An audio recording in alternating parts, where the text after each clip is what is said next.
Elle était vierge. Lui, un millionnaire perdu entre culpabilité et plaisir. Lors de leur lune de miel, ivre, il l'a touchée, sans savoir que cette nuit changerait tout. Regardez cette histoire jusqu'à la fin, vous serez surprise. Si vous aimez les histoires d'amour et de romance, abonnez-vous à cette chaîne, laissez votre commentaire. Nous publions des vidéos comme celle-ci tous les jours. Continuons. Éléonore Chatelain n'a jamais été une femme impulsive. Elle a grandi dans la rigueur des couvents et orphelinats de Paris, façonnée par des promesses de pureté et d'obéissance qui résonnaient dans les couloirs glacés de l'institution religieuse du quartier latin. Son enfance marquée par l'abandon d'une mère qu'elle n'a jamais connue et par les voix étouffées de sacrifices que les sœurs répétaient, comme des mantras, l'a transformée en une âme qui craignait le toucher tout en aspirant à être touchée avec un amour véritable. À 24 ans, Éléonore se retrouvait promise à un homme qu'elle n'aurait jamais choisi d'elle-même, Alexandre Saint-Martin, milliardaire reclus, héritier d'une dynastie entrepreneuriale française qui contrôlait depuis des aciéries en Lorraine jusqu'à des entreprises de construction qui érigeaient les gratte-ciel les plus imposants de Paris. Un empire bâti sur l'acier, les ombres et des secrets enfouis dans les fondations du béton parisien. Le mariage fut scellé par un contrat aussi froid que les matins d'hiver dans la capitale. Éléonore serait épouse par convenance, symbole de sobriété pour les investisseurs internationaux qui exigeaient de la stabilité face à la réputation volatile d'Alexandre, connu pour les scandales discrets qui circulaient dans les cercles de l'élite parisienne, pour les fêtes illégales dans des pantousses de Neuilly, et pour un talent presque artistique, pour la destruction émotionnelle de quiconque osait s'approcher de son cœur blindé. En échange de cette mise en scène matrimoniale, Éléonore aurait la sécurité financière, des études payées dans la meilleure université privée du pays, la liberté d'aider sa famille adoptive et le droit sacré de recommencer une vie qui jusqu'alors n'avait été que survie. Pour une jeune femme qui avait grandi en partageant des vêtements donnés et en mangeant les restes du réfectoire de l'orphelinat, cette proposition ressemblait à un conte de fées déformé, où la princesse savait exactement quel serait le prix à payer. Mais personne, absolument personne, n'avait préparé Éléonore pour la nuit où elle deviendrait officiellement Madame Saint-Martin. La cérémonie avait été froide mais luxueuse, réalisée dans la chapelle privée du Duntindise, manoir familial, situé dans la région la plus noble de Chamonix, où l'air fin des montagnes françaises coupait les poumons comme des lames glacées. Des prêtres importés, des fleurs coûteuses venues de loin, des invités qui murmuraient entre eux sur cette étrange union entre le magnate connu pour sa froideur calculatrice et la jeune orpheline, dont personne ne savait d'où elle sortait.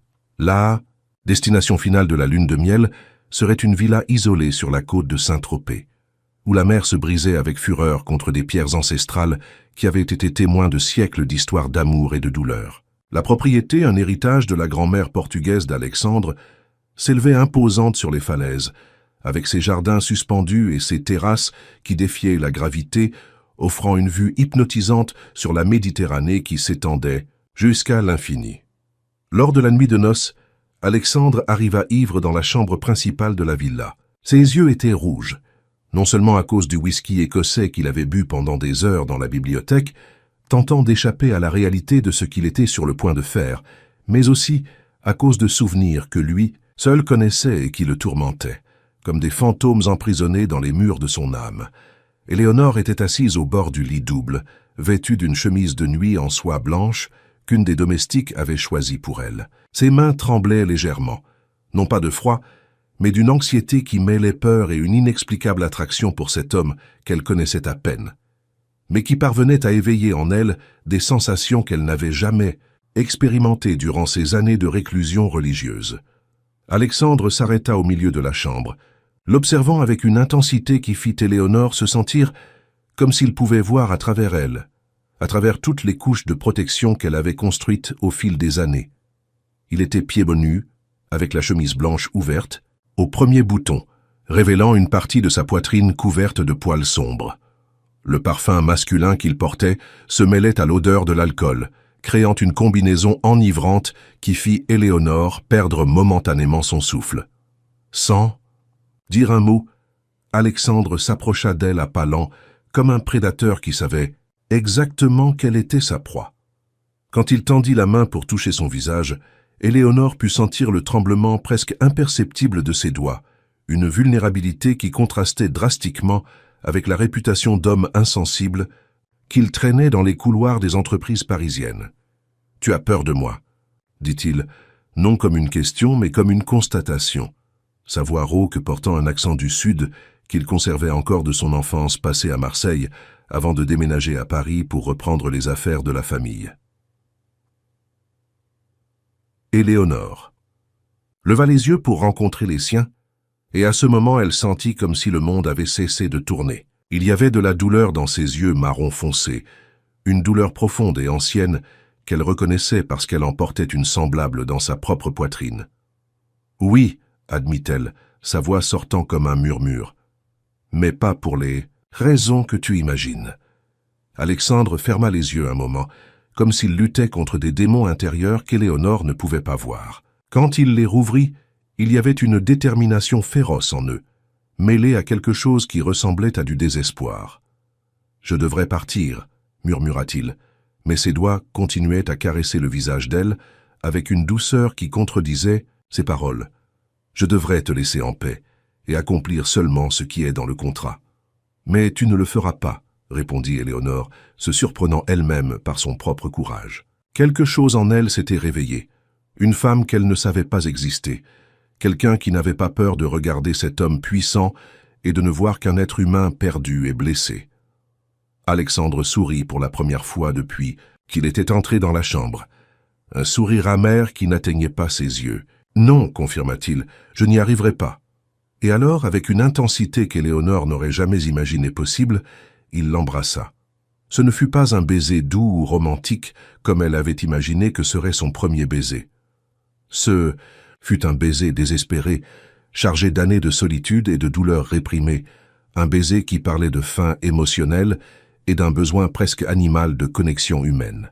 Éléonore, qui n'avait jamais été touchée par un homme, sentit comme si son corps avait été créé spécifiquement pour ce moment, pour ses mains qui l'exploraient avec une révérence presque religieuse. Il la toucha avec l'intensité d'un homme perdu entre désir et douleur, entre le besoin de la posséder complètement et la peur de ce que cette possession pourrait signifier pour eux deux. Éléonore, paralysée entre la peur de l'inconnu et une attraction inexplicable qui grandissait à chaque seconde, se permit de vivre ce moment avec un abandon qui la surprit. Elle était vierge, n'avait jamais eu le choix sur son propre corps, n'avait jamais eu l'occasion de découvrir les mystères de l'intimité que d'autres femmes de son âge connaissaient déjà depuis des années. Et dans cette aube fragmentée, alors que la pluie commençait à tomber sur le toit de tuiles provençales de la villa et que la mer rugissait en bas contre les pierres, quelque chose en elle se brisa définitivement, et quelque chose de complètement nouveau commença à naître. Alexandre la fit sienne avec une passion qui frôlait le désespoir, comme s'il savait que ce serait la seule opportunité qu'ils auraient de véritable intimité. Entre des murmures brisés en français et des caresses qui laissaient des marques invisibles sur l'âme d'elle, Éléonore découvrit que son corps était capable de ressentir du plaisir, qu'elle était capable de se donner complètement à un autre être humain, qu'elle était capable d'aimer sans réserve, même sans comprendre complètement ce qui se passait. Quand ils s'endormirent finalement, enroulés dans les draps de lin égyptien, corps entrelacés comme s'ils essayaient de fusionner en une seule personne, Éléonore ressentit une paix qu'elle n'avait jamais expérimentée de toute sa vie. Pour la première fois depuis qu'elle se souvenait, elle ne se sentit pas seule au monde. Mais quand elle se réveilla, des heures plus tard, avec le soleil méditerranéen envahissant la chambre à travers les rideaux de soie, Alexandre avait disparu. À sa place, sur le piano à queue qui occupait un coin de la chambre principale, il y avait seulement un billet écrit de sa main ferme. « N'essaie pas de me comprendre, Éléonore. Je ne suis pas l'homme dont tu as besoin, ni l'homme que tu mérites. Ce qui s'est passé entre nous cette nuit était une erreur qui n'aurait jamais dû arriver. » Éléonore lut et relut ces mots jusqu'à ce qu'ils se gravent dans sa mémoire, comme du fer brûlant. La sensation d'abandon qui la frappa fut bien pire que tout ce qu'elle avait ressenti pendant les années à l'orphelinat. Au moins là-bas, elle n'avait jamais connu le goût de l'espoir avant de l'avoir brutalement arraché. Seule, dans la villa de Saint-Tropez, entourée de domestiques qui ne disait rien au-delà des salutations formelles nécessaires, Éléonore commença à tomber malade. D'abord, ce furent seulement des nausées matinales qu'elle attribua à la nervosité et à l'anxiété de se voir abandonnée juste après la première nuit de mariage. Puis vinrent les vertiges, la sensibilité aux odeurs qui ne la dérangèrent pas avant, une exhaustion qui ne passait pas même après avoir dormi pendant des heures. Marie, la gouvernante de la villa, une dame de 60 ans qui avait travaillé pour la famille Saint-Martin pendant des décennies, fut la première à soupçonner ce qui se passait. Avec l'expérience de celle qui avait élevé 5 enfants et aidé à s'occuper d'innombrables petits-enfants, elle reconnut les signes immédiatement. « Madame Éléonore, dit-elle un mardi matin, alors qu'Éléonore luttait pour garder son petit déjeuner dans l'estomac, vous devriez aller voir un médecin. Il y a des choses qu'une femme doit savoir sur son propre corps. » Éléonore découvrit sa grossesse par hasard, après s'être évanouie durant un orage tropical qui frappa la région un jeudi d'octobre. Elle essayait de s'enfuir de la villa, portant une petite valise avec ses rares possessions, quand la tempête la surprit à mi-chemin vers la route principale. La pluie tombait avec violence, les vents hurlaient entre les arbres comme des animaux sauvages, et Éléonore, déjà affaiblie par les nausées constantes, s'effondra simplement sur le sol boueux. Ce fut Jacques, le jardinier, qui la trouva. Quelques heures plus tard, inconsciente et trempée, étant emmenée d'urgence à l'hôpital le plus proche à Saint-Tropez. Là, après une batterie d'examens, le médecin de garde, Dr Françoise Olivier, une femme d'âge moyen aux yeux doux et aux manières directes, lui donna la nouvelle qui changerait sa vie pour toujours. « Vous êtes enceinte, Éléonore, d'environ 6 semaines. » Le monde s'arrêta.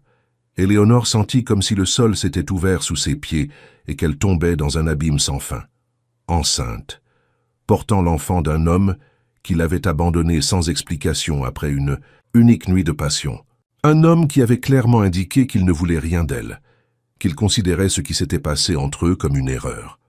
L'enfant, qui n'était encore qu'un amas de cellules se multipliant dans son ventre, devint instantanément sa seule ancre émotionnelle et son plus grand dilemme moral. Comment pourrait-elle élever un enfant seul? Comment pourrait-elle regarder cet enfant et ne pas voir Alexandre? Comment pourrait-elle aimer inconditionnellement quelqu'un qui serait un rappel constant de la nuit la plus intense et du matin le plus douloureux de sa vie? Durant les jours qui suivirent le diagnostic, Éléonore resta enfermée dans la chambre de la villa, refusant de manger correctement, perdue dans des pensées qui tournaient en cercles vicieux de douleur, confusion et une colère grandissante. Pourquoi Alexandre lui avait-il fait ça? Pourquoi avait-il été si intime, si affectueux, si présent, pour ensuite simplement disparaître comme si elle ne signifiait rien?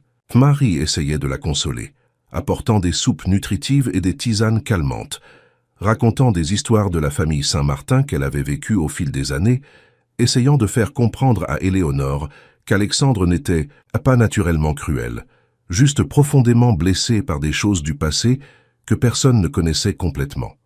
Le petit Alexandre, disait-elle, utilisant le diminutif affectueux qu'elle utilisait quand il était enfant, a toujours été différent des autres de la famille.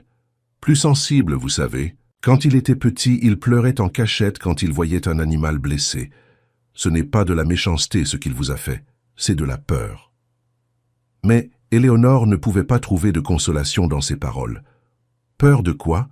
De ce qu'ils pourraient construire ensemble? De la possibilité d'être heureux? De la responsabilité d'aimer vraiment quelqu'un?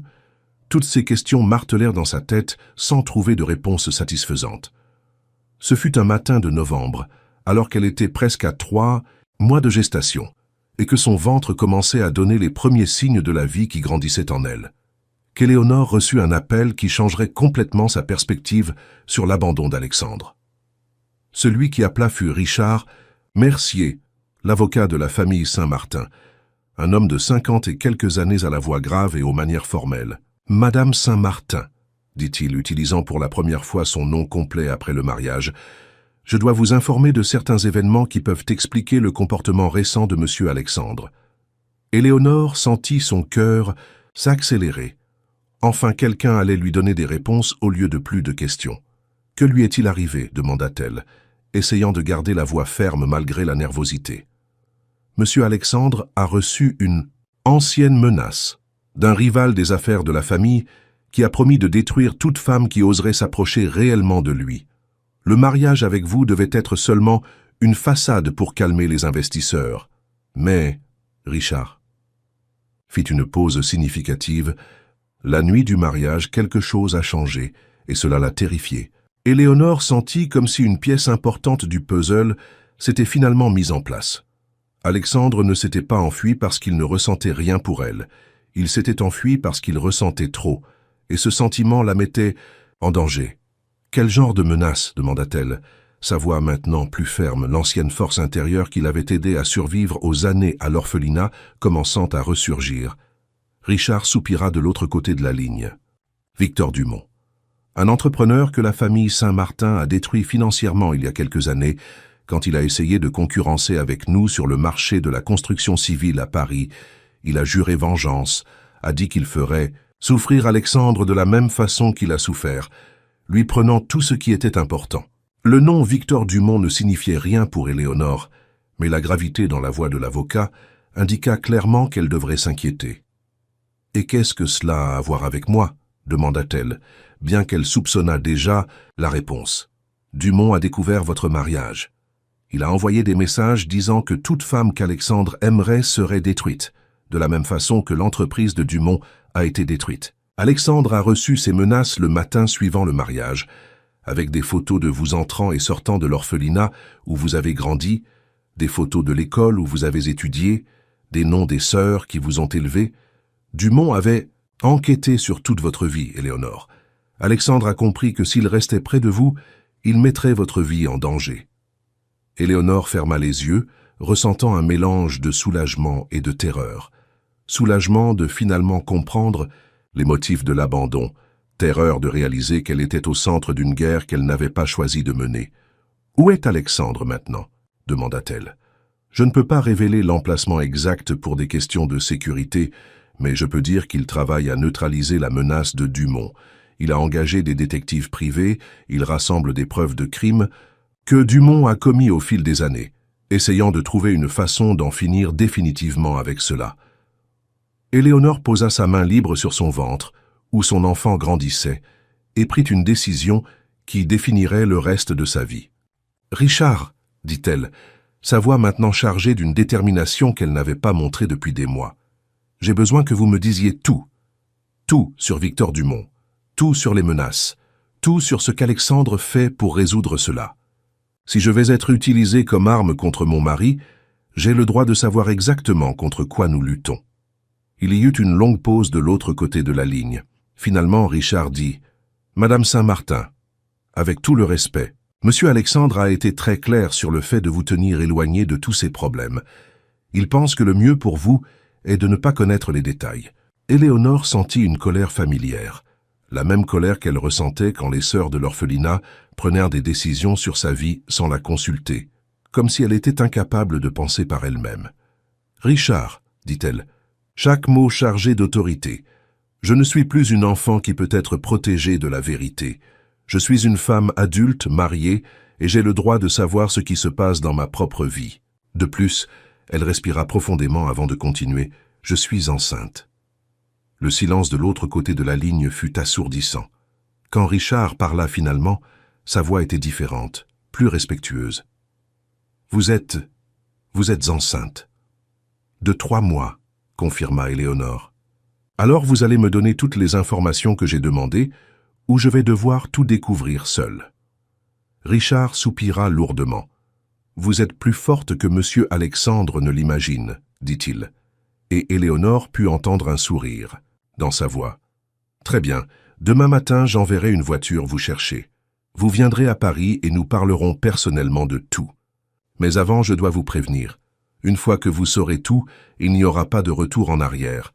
Votre vie changera complètement. » Éléonore regarda par la fenêtre de la chambre vers la mer qui s'étendait jusqu'à l'horizon, ces chauds bleus brillant sous le soleil de l'après-midi méditerranéen.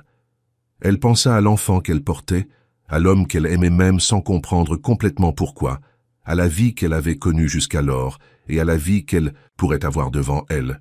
« Ma vie a déjà changé complètement, » dit-elle au téléphone. « Maintenant je décide juste dans quelle direction je vais la laisser changer. » La voiture envoyée par Richard arriva à la villa de Saint-Tropez ponctuellement à 8 heures le lendemain matin. une berline noire blindée aux vitres teintées qui contrastait dramatiquement avec le paysage paradisiaque de la Côte d'Azur. Éléonore avait passé la nuit éveillée, alternant entre des nausées matinales qui semblaient empirer avec l'anxiété et une inquiétude qui la faisait marcher dans les couloirs de la villa comme un fantôme en quête de réponse. Quand le chauffeur sonna à la porte, Éléonore était déjà prête, vêtue d'un ensemble de tailleurs discrets qu'elle avait acheté lors d'une des rares sorties au centre de Saint-Tropez, le tissu légèrement ajusté révélant les premières courbes de la grossesse qui s'annonçait. Marie, la gouvernante, insista pour préparer un sac isotherme avec des encas et des tisanes pour le voyage, murmurant des inquiétudes à propos de la dame enceinte faisant un si long trajet en voiture.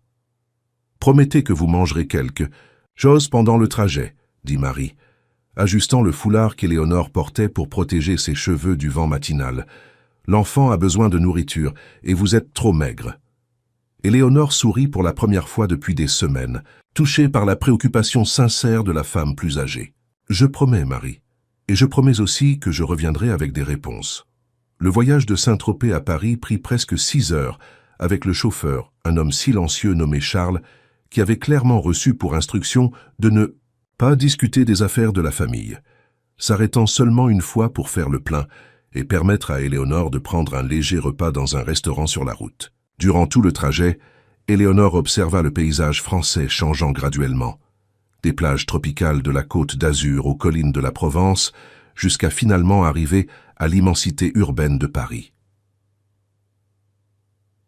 Le bureau de Richard Mercier se trouvait dans le centre financier de la ville, dans l'un des bâtiments les plus hauts de l'avenue des Champs-Élysées, cette région qui pulsait comme le cœur économique du pays. Éléonore n'avait jamais été dans un endroit aussi imposant, avec ses sols de marbre italien, ses ascenseurs silencieux qui montaient vertigineusement et une vue panoramique de la métropole qui s'étendait à perte de vue. Richard la reçut dans son bureau particulier, une vaste salle décorée de meubles en bois noble et d'œuvres d'art françaises qui coûtaient probablement plus que ce qu'Éléonore avait gagné dans toute sa vie à l'orphelinat. C'était un homme élégant, aux cheveux grisonnants parfaitement coiffés et au costume sur mesure, mais ses yeux révélaient une préoccupation sincère quand il regarda Éléonore. « Madame Saint-Martin, » dit-il, indiquant un fauteuil en cuir, confortable devant son bureau, « merci d'être venue. Je sais que ce n'était pas une décision facile. » Éléonore s'installa dans le fauteuil, posant les mains sur son ventre dans un geste qui devenait instinctif. « Richard, avant tout, j'ai besoin que vous arrêtiez de m'appeler Madame Saint-Martin. Mon nom est Éléonore, et je préfère être traitée ainsi. Deuxièmement, je veux que vous sachiez que je ne suis pas venue ici comme une épouse sans défense, cherchant protection. Je suis venue comme une femme qui a le droit de savoir ce qui se passe dans sa propre vie. » Richard sourit, clairement impressionné par sa fermeté. « Je comprends parfaitement, Éléonore, et je dois dire que je comprends. Maintenant, pourquoi Alexandre a été si perturbé après votre mariage? Vous n'êtes pas exactement ce qu'il s'attendait à trouver. Et qu'attendait-il » demanda Éléonore, se penchant légèrement en avant. « Une poupée de porcelaine qui sourirait et accepterait tout sans poser de questions ?»« Quelque chose comme ça, » admit Richard. « Alexandre a grandi entouré de femmes, qui voulaient quelque chose de lui, de l'argent, du statut, des connexions. Il a développé une carapace de cynisme qui le protégeait de ces situations. Mais vous, » il fit une pause, étudiant son visage, « vous êtes différente. » Et cela l'a effrayé plus que n'importe quelle menace externe ne pourrait l'effrayer. Éléonore sentit une étrange chaleur dans sa poitrine en entendant ces mots, mais se força à rester concentrée. « Parlez-moi de Victor Dumont. Qui est-il? Exactement. Et pourquoi veut-il détruire Alexandre ?» Richard ouvrit un tiroir de son bureau et en sortit un épais dossier, le plaçant devant Éléonore. Victor Dumont a été l'un des entrepreneurs les plus prometteurs du secteur de la construction civile à Paris, il y a environ 5 ans. Il avait une entreprise familiale, Dumont Construction, qui grandissait rapidement et commençait à concurrencer directement les affaires de la famille Saint-Martin. Éléonore ouvrit le dossier et trouva des photographies, des coupures de journaux, des documents d'entreprise. La première photo montrait un homme d'âge moyen, aux cheveux sombres avec quelques mèches grisonnantes, des yeux clairs et un sourire confiant. À côté de lui, une femme blonde élégante et une fille d'environ 10 ans avec les mêmes yeux clairs que son père. Il semble être une personne normale, commenta Éléonore, étudiant la photo de famille. Il l'était, confirma Richard. Victor était connu pour son honnêteté dans les affaires, pour bien traiter ses employés, pour respecter les délais et les budgets. C'était exactement le type de concurrent que Saint-Martin ne savait pas comment affronter, en utilisant les méthodes traditionnelles. Éléonore leva les yeux du dossier. Méthode traditionnelle? Richard soupira, clairement mal à l'aise avec la direction de la conversation. Éléonore, la famille Saint-Martin a construit son empire au fil des décennies en utilisant, disons, des stratégies qui n'ont pas toujours été complètement éthiques. Corruption de fonctionnaires, pression politique, élimination de concurrents par des méthodes douteuses. Le père d'Alexandre, Henri Saint-Martin, était un homme qui croyait que les affaires étaient une guerre, et dans la guerre, toutes les méthodes étaient valables.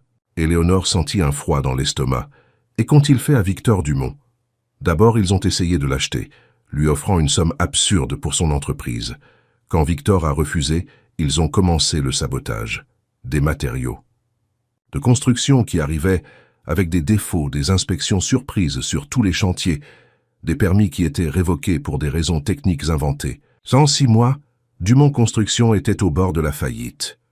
Éléonore continuait à feuilleter le dossier, trouvant des documents qui montraient la chute vertigineuse de l'entreprise de Victor. Dettes accumulées, procès judiciaires, employés, licenciés, et sa famille. Catherine, son épouse, est tombée malade à cause du stress. Elle a eu une série de problèmes cardiaques que les médecins ont attribués à la nervosité. Leur fille, Isabelle, a dû quitter l'école privée où elle étudiait. Ils ont perdu leur maison, leur voiture, tout. Richard fit une pause, regardant par la fenêtre vers la ville en contrebas. Victor a tout essayé pour sauver l'entreprise. Il est même allé voir Alexandre personnellement, demandant qu'ils arrêtent la persécution, s'offrant à partager le marché, à travailler ensemble. Alexandre n'a même pas voulu le recevoir. Éléonore ferma le dossier, sentant une nausée qui n'avait rien à voir avec la grossesse. Qu'est-il arrivé à la fin? Victor a tout perdu. L'entreprise a fait faillite. Il a été obligé de vendre les équipements pour payer les dettes. Son épouse est morte d'une crise cardiaque 6 mois plus tard, à 42 ans. Victor a disparu de Paris avec sa fille. Personne ne savait où ils étaient allés. Richard se leva et alla vers un petit réfrigérateur dans le coin de la pièce en sortant une bouteille d'eau. « Vous en voulez un peu ?» Éléonore acquiesça positivement, la bouche trop sèche pour parler immédiatement. Quand Richard lui tendit le verre d'eau, elle but quelques gorgées avant de pouvoir demander « Et Alexandre ?» Il connaissait tous ces détails. Alexandre avait 26 ans à l'époque. Il venait d'assumer une position importante dans l'entreprise. Il apprenait encore comment les affaires de la famille fonctionnaient. Son père, Henri, disait que c'était une leçon nécessaire, qu'Alexandre devait comprendre comment on éliminait la concurrence dans le monde réel. Richard retourna à sa chaise, le visage grave. Alexandre a été perturbé par toute la situation, surtout quand il a appris la mort de l'épouse de Victor. Il a essayé de convaincre son père d'arrêter, disant qu'ils étaient déjà allés trop loin, mais Henri n'a pas écouté. Éléonore posa la main sur son ventre, pensant à l'enfant qui grandissait là-dedans, un enfant qui porterait le nom Saint-Martin et tout le bagage qui venait avec. Et Victor est revenu pour se venger. Il a mis 4 ans, dit Richard, ouvrant une autre section du dossier. Il est réapparu il y a 1 an, avec une nouvelle identité d'entreprise, une société de sécurité privée appelée Protection Dumont. Il a commencé à enquêter sur Saint-Martin, cherchant des preuves, des crimes qui ont été commis contre lui. Et il a trouvé beaucoup plus que ce qu'il espérait. Cette nouvelle section du dossier contenait des photographies qui firent Éléonore s'étouffer, des photos d'Alexandre entrant et sortant d'hôtels avec différentes femmes, des photos de lui à des fêtes qui semblaient être des événements privés exclusifs, des photos de réunions dans des lieux qui n'étaient clairement pas des bureaux conventionnels. Victor a découvert les fêtes qu'Alexandre organisait pour faciliter les affaires, expliqua Richard, voyant l'expression de choc sur le visage d'Éléonore. Des fêtes où des entrepreneurs importants rencontraient des accompagnatrices, disons ainsi, ou des contrats. Millionnaires étaient signés après que les bonnes personnes soient chantées avec des photographies compromettantes. Éléonore sentit comme si le monde tournait. L'homme qu'elle avait épousé, l'homme qui l'avait touché avec tant de passion, La nuit de noces, organisait des orgies pour faire chanter des entrepreneurs. C'est vrai? Richard hésita. C'est vrai que les fêtes avaient lieu. C'est vrai qu'Alexandre y participait, mais il se pencha en avant. Vous devez comprendre le contexte, Éléonore. Alexandre déteste cette partie des affaires de la famille. Il l'a toujours détestée. Mais son père lui a clairement fait comprendre que soit il y participerait, soit il serait déshérité et retiré de l'entreprise. Alexandre a choisi d'y participer parce qu'il croyait qu'il pourrait changer les choses de l'intérieur. Et il a changé. Il essayait. Il y a 2 ans, quand son père est mort d'un cancer, Alexandre a pris le contrôle total de l'entreprise. La première chose qu'il a faite a été d'annuler toutes les fêtes, de licencier les personnes responsables de l'organisation de ces événements, d'essayer de nettoyer l'image de Saint-Martin. Richard soupira. Mais Victor ne savait pas cela quand il a commencé son enquête. Il ne voyait que les preuves des crimes, pas la tentative de changement. Éléonore feuilleta quelques pages supplémentaires, trouvant des documents financiers, des transactions bancaires, des contrats. La complexité de l'opération de vengeance de Victor était impressionnante. Que veut-il exactement? Détruire Alexandre de la même façon qu'il a été détruit. Lui prendre tout ce qui est important. L'entreprise, la réputation, la famille. Et quand Victor a appris votre mariage, il a vu l'opportunité parfaite. Éléonore trouva dans le dossier une série de photographies d'elle, prises à son insu. Des photos d'elle entrant et sortant de l'orphelinat des années auparavant, des photos d'elle à l'école, des photos d'elle marchant dans les rues de Tetsan, Paris, des photographies qui montraient ce que Victor avait enquêté sur chaque aspect de sa vie. Il connaît mon enfance. À l'orphelinat, tout, dit-elle, la voix légèrement tremblante. Oui, et il a menacé d'utiliser ces informations contre vous si Alexandre ne lui remet pas le contrôle de Saint-Martin. Richard sortit une enveloppe cachetée du dossier. Ceci est la dernière communication que nous avons reçue de Victor. Elle est arrivée hier. Éléonore ouvrit l'enveloppe avec des doigts qui tremblaient légèrement. À l'intérieur, il y avait une seule feuille de papier avec quelques lignes dactylographiées. Alexandre Saint-Martin a 48 heures pour transférer toutes ses actions de Saint-Martin à Victor Dumont, où son épouse Éléonore connaîtra le même destin que mon épouse Catherine a connu. Ce n'est pas seulement une menace, c'est une promesse. Éléonore lut le message 3 fois avant de pouvoir le traiter complètement. « Il menace de me tuer ?» Le ton du message le suggère, confirma Richard. C'est pourquoi Alexandre a pris la décision de s'éloigner de vous. Il croit que si vous n'avez pas de contact, si cela semble que le mariage était réellement juste, par convenance, Victor pourrait perdre l'intérêt de vous utiliser comme arme. Éléonore plia soigneusement la lettre et la remit dans l'enveloppe. Son esprit fonctionnait avec une clarté cristalline, toutes les pièces du puzzle s'emboîtant enfin. « Richard, dit-elle, sa voix maintenant ferme et décidée, où est Alexandre maintenant? Éléonore, il a été très clair sur le fait qu'il ne voulait pas que vous sachiez... » Richard, elle l'interrompit, « Je suis enceinte de l'enfant d'Alexandre. Cet homme, Victor Dumont, menace de tuer non seulement moi, mais aussi l'enfant que je porte. Vous pensez vraiment que je vais rester assise à attendre que les hommes de ma vie décident de mon destin? » Richard étudia son visage pendant un long moment. « Vous n'êtes vraiment pas ce que nous nous attendions à trouver, » dit-il finalement, un sourire presque imperceptible touchant les coins de sa bouche. « Non, » confirma Éléonore, posant les mains sur son ventre. « Je ne le suis pas. Maintenant, où est mon mari ?» Richard soupira, livrant clairement une bataille intérieure. Il est dans une maison sécurisée à Chamonix, dans la propriété de la famille. Il a engagé une équipe de sécurité privée et travaille avec des enquêteurs pour trouver des preuves qui pourraient incriminer Victor pour d'autres crimes.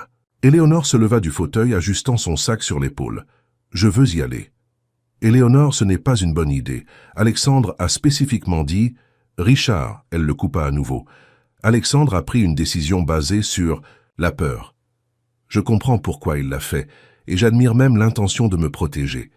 Mais il a pris cette décision sans savoir que je suis enceinte, sans savoir que je suis plus forte que ce que je parais, et sans me donner la chance de participer aux décisions sur ma propre vie. Richard resta silencieux pendant quelques secondes.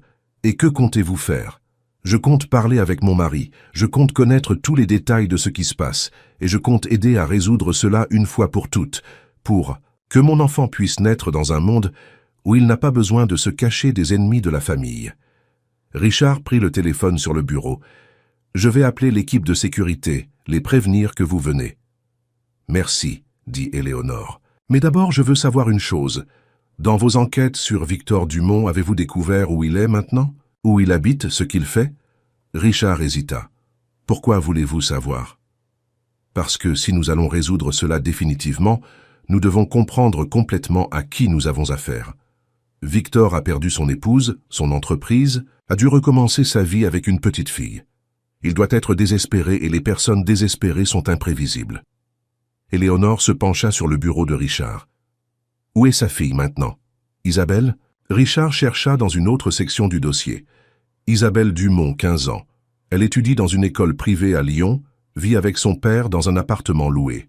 Selon nos informations, c'est une adolescente brillante, avec d'excellentes notes, mais qui a eu des problèmes d'adaptation sociale après le déménagement. » Éléonore étudia une photo récente de la jeune fille, une adolescente blonde avec les mêmes yeux clairs que son père, mais avec une expression mélancolique, qu'elle reconnaissait très bien. C'était la même expression qu'elle avait vue dans le miroir pendant les années à l'orphelinat. « Elle a perdu sa mère à 11 ans, a dû changer de ville, d'école, de vie, » murmura Éléonore. « Elle doit se sentir très seule. »« Éléonore, » dit Richard, percevant la direction de ses pensées. « Quoi que vous pensiez, c'est dangereux. Victor Dumont n'est pas un homme rationnel en ce moment. Il est consumé par la soif de vengeance. » Éléonore plia la photo d'Isabelle et la mit dans son sac. « C'est exactement pour cela que nous devons résoudre cela rapidement. Pas seulement pour moi ou pour Alexandre, ou pour l'enfant que je porte, mais pour cette fille aussi. Elle ne mérite pas de grandir avec un père consumé par la haine. » Richard finit de passer l'appel à l'équipe de sécurité et se tourna vers Éléonore. « La voiture vous emmènera à Chamonix. Cela prendra environ 2 heures. Alexandre sera surpris de vous voir. » Éléonore sourit pour la première fois depuis qu'elle était arrivée au bureau. Je pense que surpris est un euphémisme pour ce qu'il va être. Mais il est grand temps qu'Alexandre Saint-Martin découvre qu'il s'est marié avec une femme, pas avec une poupée. Alors qu'Éléonore quittait le bureau, Richard l'appela une dernière fois. « Éléonore, il y a une chose que je n'ai pas mentionnée, quelque chose qui pourrait être important. » Elle se retourna pour le regarder. « Quoi ?» ?»« Dans les enquêtes que nous avons faites sur Victor, nous avons découvert quelque chose sur son passé. Avant d'entrer dans le domaine de la construction civile, il travaillait comme détective privé, spécialisé dans la recherche de personnes disparues, la résolution de cas d'abandon familial. » Richard fit une pause significative. Il avait un taux de réussite impressionnant pour réunir des familles séparées. Éléonore sentit un frisson parcourir son échine. Qu'est-ce que cela signifie? Cela signifie que Victor Dumont sait comment trouver des personnes qui ne veulent pas être trouvées. Il sait comment découvrir des secrets que les gens essaient de garder enterrés. Richard la regarda directement dans les yeux. « Éléonore, il est possible qu'il sache des choses sur vous, sur votre famille biologique, que vous ne savez même pas vous-même. » Éléonore resta immobile à la porte du bureau, traitant cette information. Durant toute sa vie, elle s'était demandé qui étaient ses parents biologiques, pourquoi elle avait été abandonnée à l'orphelinat, qui étaient les personnes qui lui avaient donné la vie, mais n'étaient pas restées pour l'élever. « Vous pensez qu'il a enquêté sur mes origines ?» demanda-t-elle. « Je pense que Victor Dumont a enquêté sur chaque aspect de votre vie qui pourrait être utilisé contre Alexandre. Et s'il y a des secrets dans votre histoire familiale, il les connaît. » Éléonore acquiesça lentement. Une raison de plus pour résoudre cela rapidement. Quand elle sortit finalement du bâtiment et monta dans la voiture qui l'emmènerait jusqu'à Alexandre, Éléonore sentit comme si elle s'embarquait pour un voyage qui changerait sa vie pour toujours. Elle regarda par la fenêtre la ville de Paris, avec ses millions d'habitants, ses secrets, ses histoires d'amour et de trahison, et posa la main sur son ventre où son enfant grandissait. « Nous allons trouver ton père, » murmura-t-elle à l'enfant, « et nous allons découvrir une fois pour toutes de quelle famille tu viens. » La voiture commença à se déplacer dans la circulation parisienne, emmenant Éléonore vers les montagnes de Chamonix, où Alexandre se cachait, où des réponses l'attendaient, et où elle aurait finalement la chance de se battre pour la vie qu'elle voulait construire, au lieu de simplement accepter la vie que d'autres avaient décidé qu'elle devrait avoir. La route sinueuse qui menait à Chamonix traversait les montagnes françaises comme une cicatrice ancienne, révélant des paysages qui changeaient drastiquement à mesure que la voiture montait vers le climat plus froid des Alpes.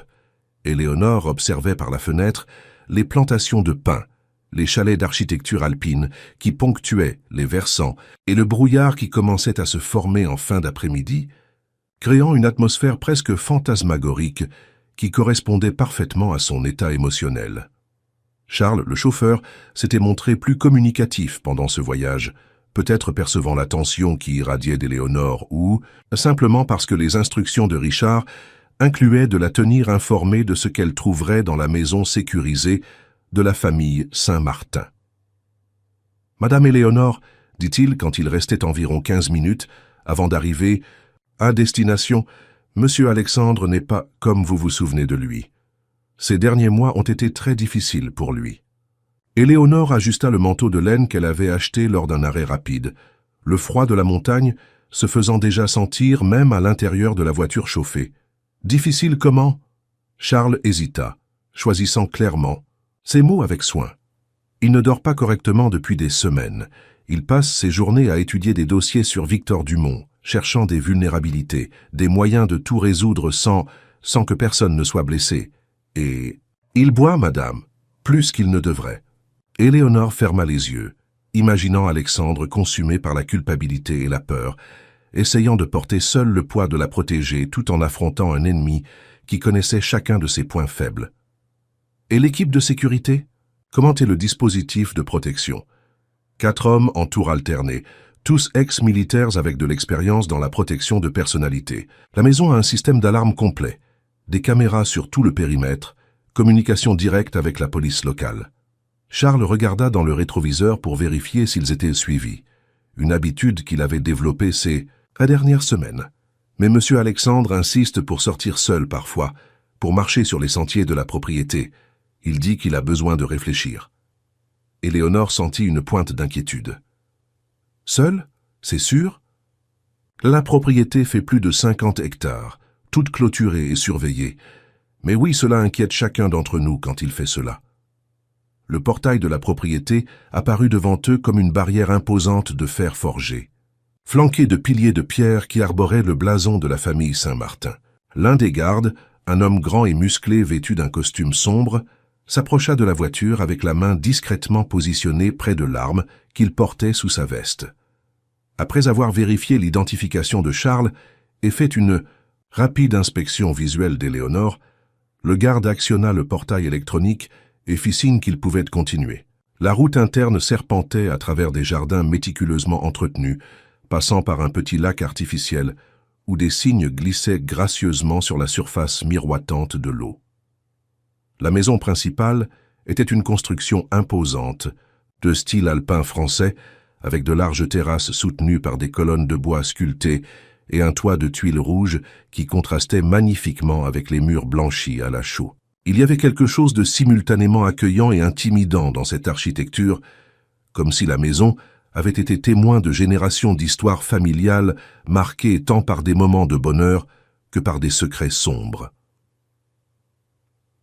Quand la voiture s'arrêta devant l'entrée principale, Éléonore put voir à travers les fenêtres éclairées du salon qu'Alexandre était là-dedans, penché sur une table pleine de papiers, un verre de whisky à portée de sa main droite. Même à distance, elle put percevoir que Charles avait raison. Il semblait différent, plus mince, avec une tension dans les épaules qui révélait le poids qu'il portait.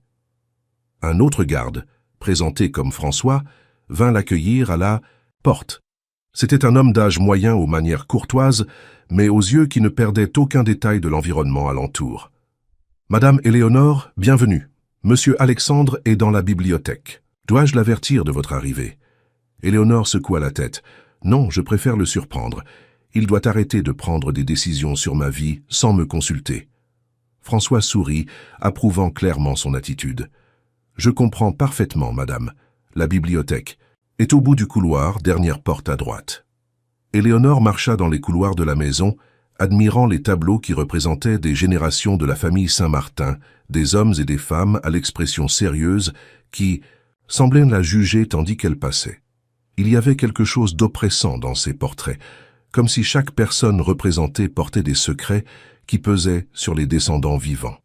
Quand elle arriva à la porte de la bibliothèque, Éléonore s'arrêta un moment pour observer Alexandre à travers la fente de la porte entr'ouverte. Il était exactement comme François l'avait dit, penché sur une table pleine de documents, photographies et cartes. Il portait une chemise blanche aux manches retroussées, révélant des avant-bras musclés, et son large dos était courbé d'une façon qui suggérait des heures passées dans cette même position. Ses cheveux sombres étaient légèrement en désordre, comme s'il avait passé ses mains dans les mèches à plusieurs reprises, et Éléonore put voir qu'une barbe de plusieurs jours avait poussé, lui donnant un air encore plus masculin et dangereux. Quand il se tourna légèrement pour prendre le verre de whisky, Éléonore aperçut son profil et sentit son cœur s'accélérer exactement comme lors de la nuit du mariage.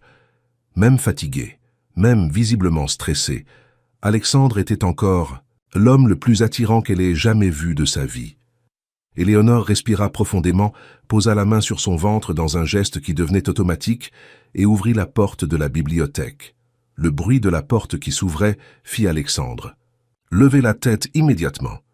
Et quand ses yeux rencontrèrent les siens, le verre de whisky qu'il tenait glissa de ses doigts et se brisa sur le sol en bois, répandant du liquide ambré et des éclats de verre autour de ses pieds.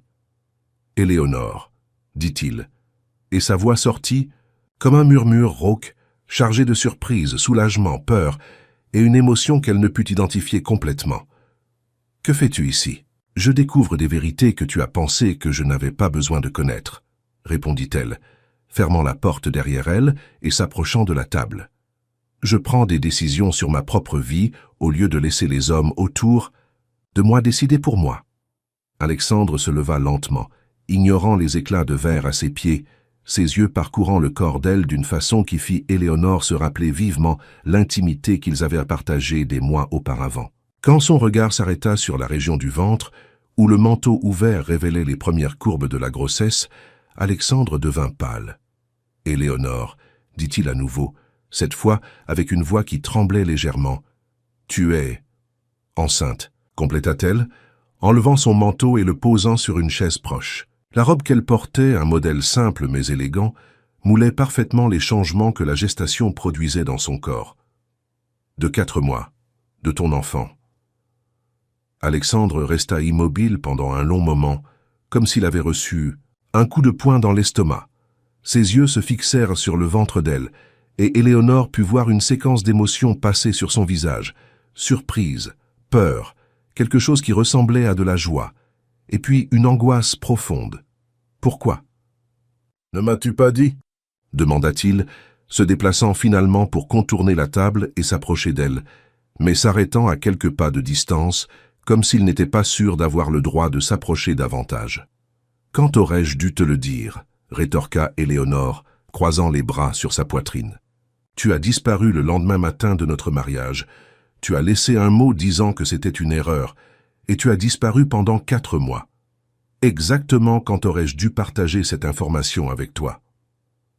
Alexandre passa une main dans ses cheveux, un geste de nervosité dont Éléonore se souvenait qu'il faisait pendant la cérémonie de mariage. « J'essayais de te protéger.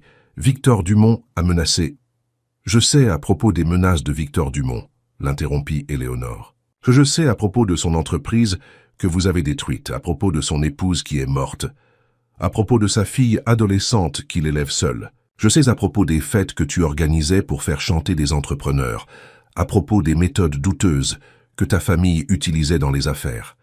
Richard m'a tout raconté. » Alexandre ferma les yeux, clairement mortifié qu'Éléonore y a découvert les fêtes. « Les fêtes, Éléonore, je peux expliquer. »« Tu n'as pas besoin d'expliquer, » dit-elle, le surprenant. « Richard m'a déjà expliqué que tu détestais ces fêtes, que tu y participais seulement parce que ton père t'y forçait, et que la première chose que tu as faite quand tu as pris le contrôle de l'entreprise a été de tout annuler. » Éléonore fit un pas vers lui.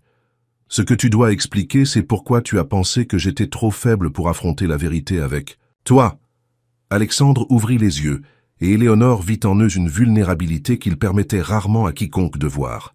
« Parce que j'ai déjà perdu des personnes que j'aimais avant, Éléonore. Parce que je sais de quoi Victor Dumont est capable quand il veut se venger. Et parce que... » Il hésita, luttant clairement pour trouver les mots justes. « Parce que la nuit de notre mariage, j'ai ressenti quelque chose que je n'avais jamais ressenti de ma vie, et cela m'a terrifié. » Éléonore sentit son cœur s'accélérer. « Qu'as-tu ressenti ?»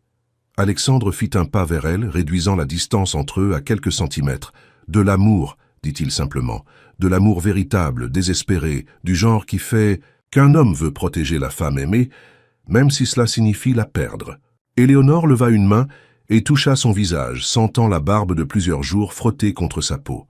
« Alexandre, » dit-elle doucement, « je n'ai pas besoin d'être protégée. J'ai besoin d'être incluse. J'ai besoin d'être traitée comme ta partenaire, pas comme une enfant qui doit être tenue à l'écart des problèmes des adultes. » Alexandre couvrit la main d'elle avec la sienne, fermant les yeux et s'inclinant vers la caresse. « Quand as-tu découvert que tu étais enceinte ? Richard m'a appelé juste après que tu sois sortie de son bureau. Et quelle a été ta réaction ?» Alexandre ouvrit les yeux et la regarda directement. Terreur absolue, joie indescriptible, culpabilité dévastatrice, tout en même temps. Il posa sa main libre sur le ventre d'elle, la touchant avec une révérence presque religieuse. Notre enfant grandit là-dedans. Notre fille, corrigea Éléonore. Je suis sûr que c'est une fille. Alexandre sourit pour la première fois depuis qu'Éléonore était entrée dans la bibliothèque, un sourire véritable qui transforma complètement son visage. Comment le sais-tu ? Intuition féminine, répondit Éléonore, couvrant la main de lui avec la sienne sur son ventre. Et parce que cet enfant est déjà têtu comme sa mère. Seule une fille serait capable de causer tant de nausées dès les premiers mois. Alexandre rit, un son bas et rauque qui fit Éléonore se rappeler à quoi ressemblait sa voix quand il chuchotait à son oreille la nuit de noces. Si elle a hérité de ton entêtement, nous aurons des problèmes. Nous aurons une fille. Forte, indépendante, qui n'acceptera pas que les hommes de sa vie prennent des décisions pour elle sans la consulter d'abord, dit Éléonore, regardant directement dans ses yeux. Exactement comme je ne l'accepte pas. Alexandre redevint sérieux. Éléonore, tu ne comprends pas le danger réel que Victor représente. Il n'est pas seulement un entrepreneur en faillite cherchant vengeance. Il a engagé des professionnels, des personnes qui savent comment causer de la douleur sans laisser de traces. Le dernier message que nous avons reçu de lui... J'ai vu le message, l'interrompit Éléonore. Richard me l'a montré. Victor a menacé de me tuer si tu ne lui remets pas l'entreprise. Elle fit une pause, étudiant l'expression de surprise sur le visage d'Alexandre. Mais il y a quelque chose que Richard a mentionné qui pourrait être important. Victor travaillait comme détective privé avant d'entrer dans le domaine de la construction, spécialisé dans la réunion de familles séparées. Alexandre fronça les sourcils. Qu'est-ce que cela a à voir avec nous ? Richard pense que Victor pourrait avoir enquêté sur mes origines, qu'il pourrait savoir des choses sur ma famille biologique que même moi je ne sais pas. Éléonore sentit un frisson parcourir son échine. Alexandre, et si mon mariage avec toi n'était pas juste une coïncidence, et si quelqu'un m'avait dirigé vers ta vie intentionnellement? Alexandre pâlit. Que veux-tu dire? Éléonore s'éloigna légèrement de lui et commença à marcher dans la bibliothèque, essayant d'organiser ses pensées. Réfléchis bien. Comment m'as-tu trouvé? Comment as-tu su de mon existence? Alexandre la suivit du regard. Richard a dit qu'il avait trouvé une candidate idéale pour le mariage de convenance. Une jeune orpheline, sans famille, pour poser des questions sans ambitions financières évidentes, avec une éducation religieuse qui garantirait la discrétion. Et tu n'as pas demandé comment il m'avait trouvé spécifiquement? Alexandre s'arrêta, percevant clairement la direction de son raisonnement. Non, je n'ai pas demandé. J'étais plus préoccupé à résoudre la situation avec les investisseurs qu'à vérifier les détails. Éléonore arrêta de marcher et se tourna vers lui. Alexandre, j'ai besoin que tu me racontes tout sur comment ce mariage a été arrangé. Chaque détail, chaque conversation que tu as eue avec Richard, chaque information qui a été fournie sur moi. Alexandre alla vers une étagère et en retira un dossier qu'Éléonore n'avait pas remarqué auparavant. J'ai tout ici. Richard m'a donné un dossier complet sur toi avant le mariage. Éléonore prit le dossier des mains de lui et l'ouvrit sur la table, poussant les éclats de verre sur le côté. À l'intérieur, il y avait des photographies d'elle, des documents de l'orphelinat, son dossier scolaire, des rapports psychologiques des sœurs, tout méticuleusement organisé. C'est très détaillé pour une recherche occasionnelle d'une épouse de convenance, murmura-t-elle, étudiant les documents. Richard aurait dû engager des enquêteurs professionnels pour obtenir certaines de ces informations. Dans l'une des pages, Éléonore trouva quelque chose qui la fit s'arrêter complètement. C'était un acte de naissance, mais pas celui qu'elle connaissait. Cet acte avait des noms qu'elle n'avait jamais vus auparavant. « Alexandre, dit-elle, sa voix sortant comme un murmure, sur l'acte de naissance que je connais, dans le champ des parents, il est écrit « inconnu ». Mais sur cette copie que Richard a obtenue, il y a des noms. Alexandre s'approcha et lut par-dessus son épaule. Hélène Châtelain-Saint-Martin et... Mon Dieu! Éléonore sentit comme si le monde avait cessé de tourner. Dans le champ du père était écrit « Édouard Dumont-Saint-Martin ». « Dumont », répéta-t-elle, regardant Alexandre avec des yeux écarquillés. Comme dans Victor Dumont. Alexandre prit le certificat des mains d'elle, étudiant le document avec soin. « Éléonore, cela pourrait signifier que toi et Victor êtes parents, que tout ce mariage était un piège, » compléta Éléonore, sentant une nausée qui n'avait rien à voir avec la grossesse. « Victor ne cherche pas seulement à se venger de toi, il utilise sa propre famille pour cela. » Alexandre posa le document sur la table et prit Éléonore dans ses bras, comme s'il essayait de la protéger d'une vérité qui avait déjà été révélée. « Nous ne savons pas si c'est vrai. Cela pourrait être un faux. Cela pourrait être une coïncidence de noms. » Éléonore s'écarta légèrement de lui, posant les mains sur son ventre. « Alexandre, notre fille pourrait être la petite-fille de Victor Dumont.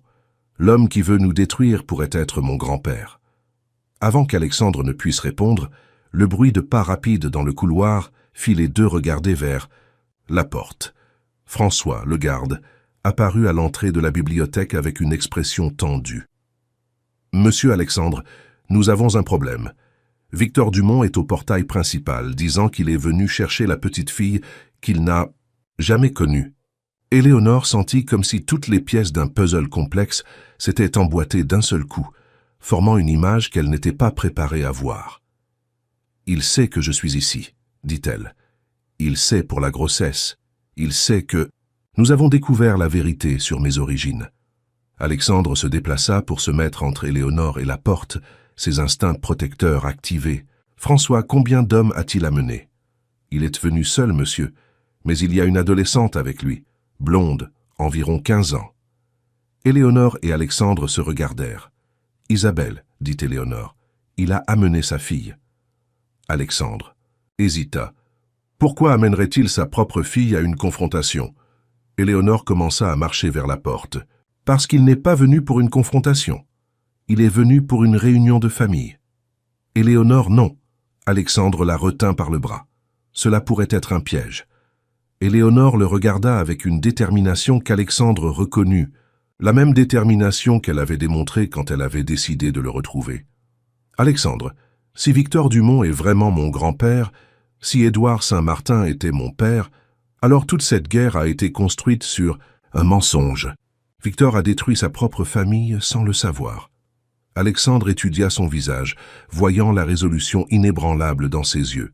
« Et si tu te trompes? Et si c'était vraiment un piège ?» Éléonore posa ses mains sur les siennes. « Alors, nous l'affronterons ensemble, comme mari et femme, comme partenaires. Ne me laisse pas en dehors de cette décision, Alexandre. Notre fille mérite de naître dans un monde où il n'y a pas de guerres inutiles entre personnes qui devraient s'aimer. » Alexandre ferma les yeux un moment, livrant clairement une bataille intérieure. Quand il les ouvrit, Éléonore vit en eux la même détermination qu'elle ressentait. « D'accord, dit-il, mais nous allons faire cela de la bonne façon, avec toute l'équipe de sécurité présente, avec des enregistreurs allumés, avec toutes les précautions possibles. » Éléonore sourit, se haussant sur la pointe des pieds pour l'embrasser doucement. « Merci de me faire confiance. »« Merci de m'apprendre que faire confiance peut en valoir la peine, » répondit Alexandre, rendant le baiser avec une intensité qui parlait de mois de nostalgie réprimée.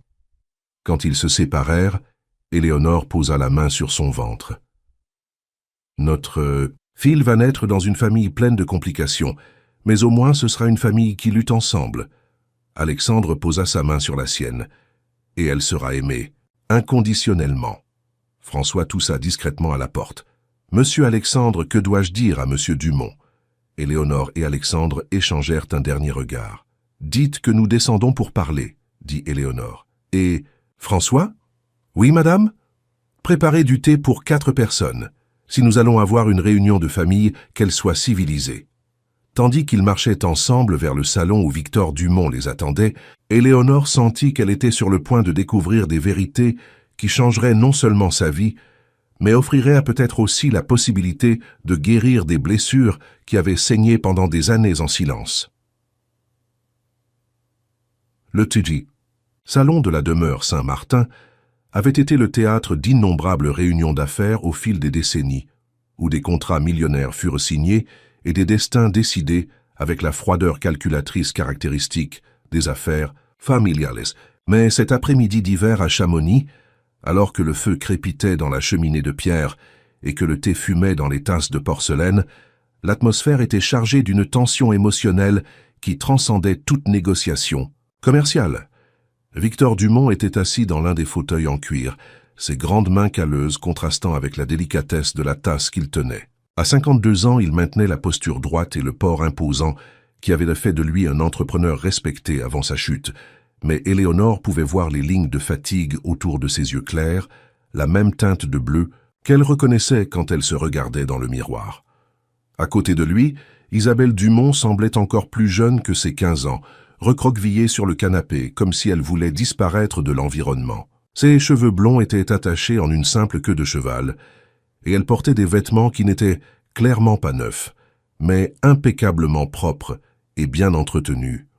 Éléonore reconnut en elle la même expression de vulnérabilité, déguisée qu'elle avait portée durant les années à l'orphelinat. Alexandre se tenait debout près de la cheminée, une position qui lui permettait d'observer tant Victor que les deux sorties de la pièce, ses instincts protecteurs clairement activés. Les gardes François et Charles étaient discrètement positionnés dans les coins de la pièce, prêts à agir si nécessaire, mais essayant de maintenir l'apparence d'une réunion familiale civilisée. Éléonore occupait le fauteuil diagonalement, opposé à Victor, ses mains entrelacées sur son ventre, où les premiers mouvements du bébé commençaient à se faire sentir comme des papillons timides. Le silence qui suivit les salutations formelles était dense, chargé de décennies de secrets non révélés et de blessures mal cicatrisées. Ce fut Victor qui finalement brisa le silence, sa voix grave et posée révélant une éducation raffinée, qui contrastait avec la rudesse qu'Éléonore avait imaginé trouver chez un homme consumé par la vengeance. « Éléonore, dit-il, prononçant son nom avec une familiarité qui la fit frémir, « tu as les yeux de ta grand-mère. » Hélène avait toujours ces mêmes yeux verts, capables de voir à travers les personnes comme si elle pouvait lire leurs âmes. Éléonore sentit un frisson parcourir son échine.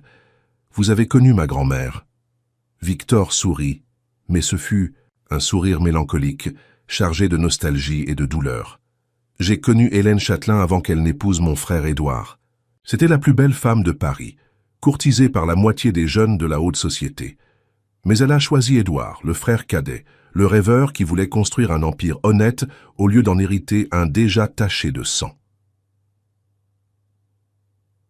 Alexandre fit un pas en avant, sa voix tendue. « Votre frère. » « Édouard Dumont Saint-Martin, confirma Victor, regardant directement Alexandre. « Mon frère cadet qui a changé son nom quand il s'est marié avec Hélène, adoptant le nom d'elle parce qu'il voulait s'éloigner de la famille Dumont. Il pensait que notre père avait fait des choix discutables dans les affaires. Il voulait commencer une lignée propre. » Éléonore sentit comme si le monde tournait autour d'elle. « Alors vous êtes vraiment mon grand-père ?»« Oui, » dit simplement Victor. Et elle, il tendit la main vers Isabelle. « Et ta tante, Isabelle, dis bonjour à ta nièce Éléonore. » Isabelle leva les yeux pour la première fois depuis qu'elle était entrée dans la pièce, étudiant le visage d'Éléonore avec une intensité qui révélait une intelligence au-delà de son âge. « Tu es vraiment ma nièce ?» demanda-t-elle, sa jeune voix chargée d'un espoir prudent. Éléonore sourit, sentant une connexion instantanée avec l'adolescente. « Apparemment oui, et tu vas être la tante d'une petite fille qui n'est même pas encore née. » Les yeux d'Isabelle s'illuminèrent, et pour la première fois Éléonore vit un sourire sincère sur le visage de la jeune fille. « Je vais avoir une nièce bébé ?»« Dans environ 5 mois, confirma Éléonore, posant la main sur son ventre. Si tu veux, tu peux la sentir bouger. Alexandre intervint, sa voix chargée de méfiance. Victor, si Éléonore est vraiment votre petite fille, pourquoi avez-vous passé les derniers mois à menacer de la tuer? Pourquoi avez-vous orchestré cette vengeance contre ma famille en sachant que vous mettiez votre propre famille en danger? Victor posa la tasse de thé sur la table latérale et se pencha en avant, ses mains entrelacées. Parce que je ne savais pas, Alexandre. Je ne savais pas qu'Hélène avait eu une fille avant de mourir. Je ne savais pas qu'Édouard avait laissé des descendants. Je pensais que toute ma famille était morte avec eux. Éléonore sentit une pointe de douleur dans sa poitrine. Qu'est-il arrivé à mes parents? Le visage de Victor se durcit et Éléonore put voir la douleur crue qu'il avait portée pendant des décennies. Ta grand-mère Hélène est morte en couche quand ta mère Cécile est née. Édouard ne s'est jamais complètement remis. De la perte, il a élevé Cécile seule avec l'aide de quelques domestiques. Quand Cécile a grandi et s'est mariée avec un jeune homme nommé Robert Châtelain, Édouard était heureux parce qu'il voyait enfin la possibilité de petits-enfants, de continuité pour la famille. Robert Châtelain. Éléonore reconnut le nom de famille immédiatement. Robert, comme l'avocat de la famille Saint-Martin. Alexandre pâlit. Ça ne peut pas être une coïncidence. Victor secoua négativement la tête. Ce n'est pas une coïncidence, Alexandre. Richard Mercier, l'avocat de votre famille, est le veuf de ma nièce Cécile. C'est l'homme qui a abandonné Éléonore dans un orphelinat après que sa femme soit morte en couche. Le silence qui suivit fut assourdissant. Éléonore sentit comme si toutes les pièces de sa vie avaient été réorganisées dans une configuration complètement nouvelle, révélant des connexions qu'elle n'avait jamais imaginées. Richard savait qui j'étais, murmura-t-elle, la réalisation la frappant comme un coup de poing à l'estomac. Quand il a arrangé mon mariage avec Alexandre, il savait exactement qui j'étais. Alexandre commença à marcher dans la pièce, clairement agité. Cela signifie que Richard a tout manipulé depuis le début. Le mariage, les menaces, toute cette situation. Victor acquiesça gravement.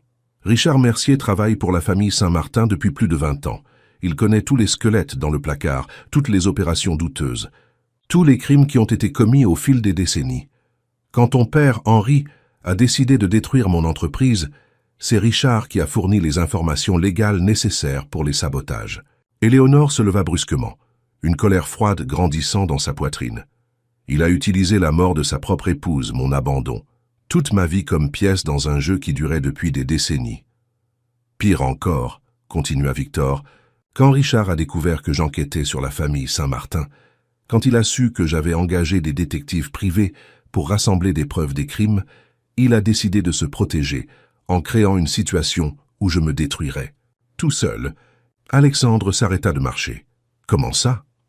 Il savait que si je découvrais qu'Éléonore était ma petite fille, qu'elle avait été élevée dans un orphelinat à cause de son abandon à lui, qu'elle s'était mariée avec un Saint-Martin, dans le cadre d'une manipulation de sa part, je deviendrais fou de rage. Et un homme fou de rage commet des erreurs, laisse des preuves, s'expose de manière qu'un enquêteur expérimenté ne ferait jamais. Éléonore sentit la nausée monter dans son estomac. Alors les menaces contre moi étaient réelles, admit Victor, mais ne venaient pas de moi.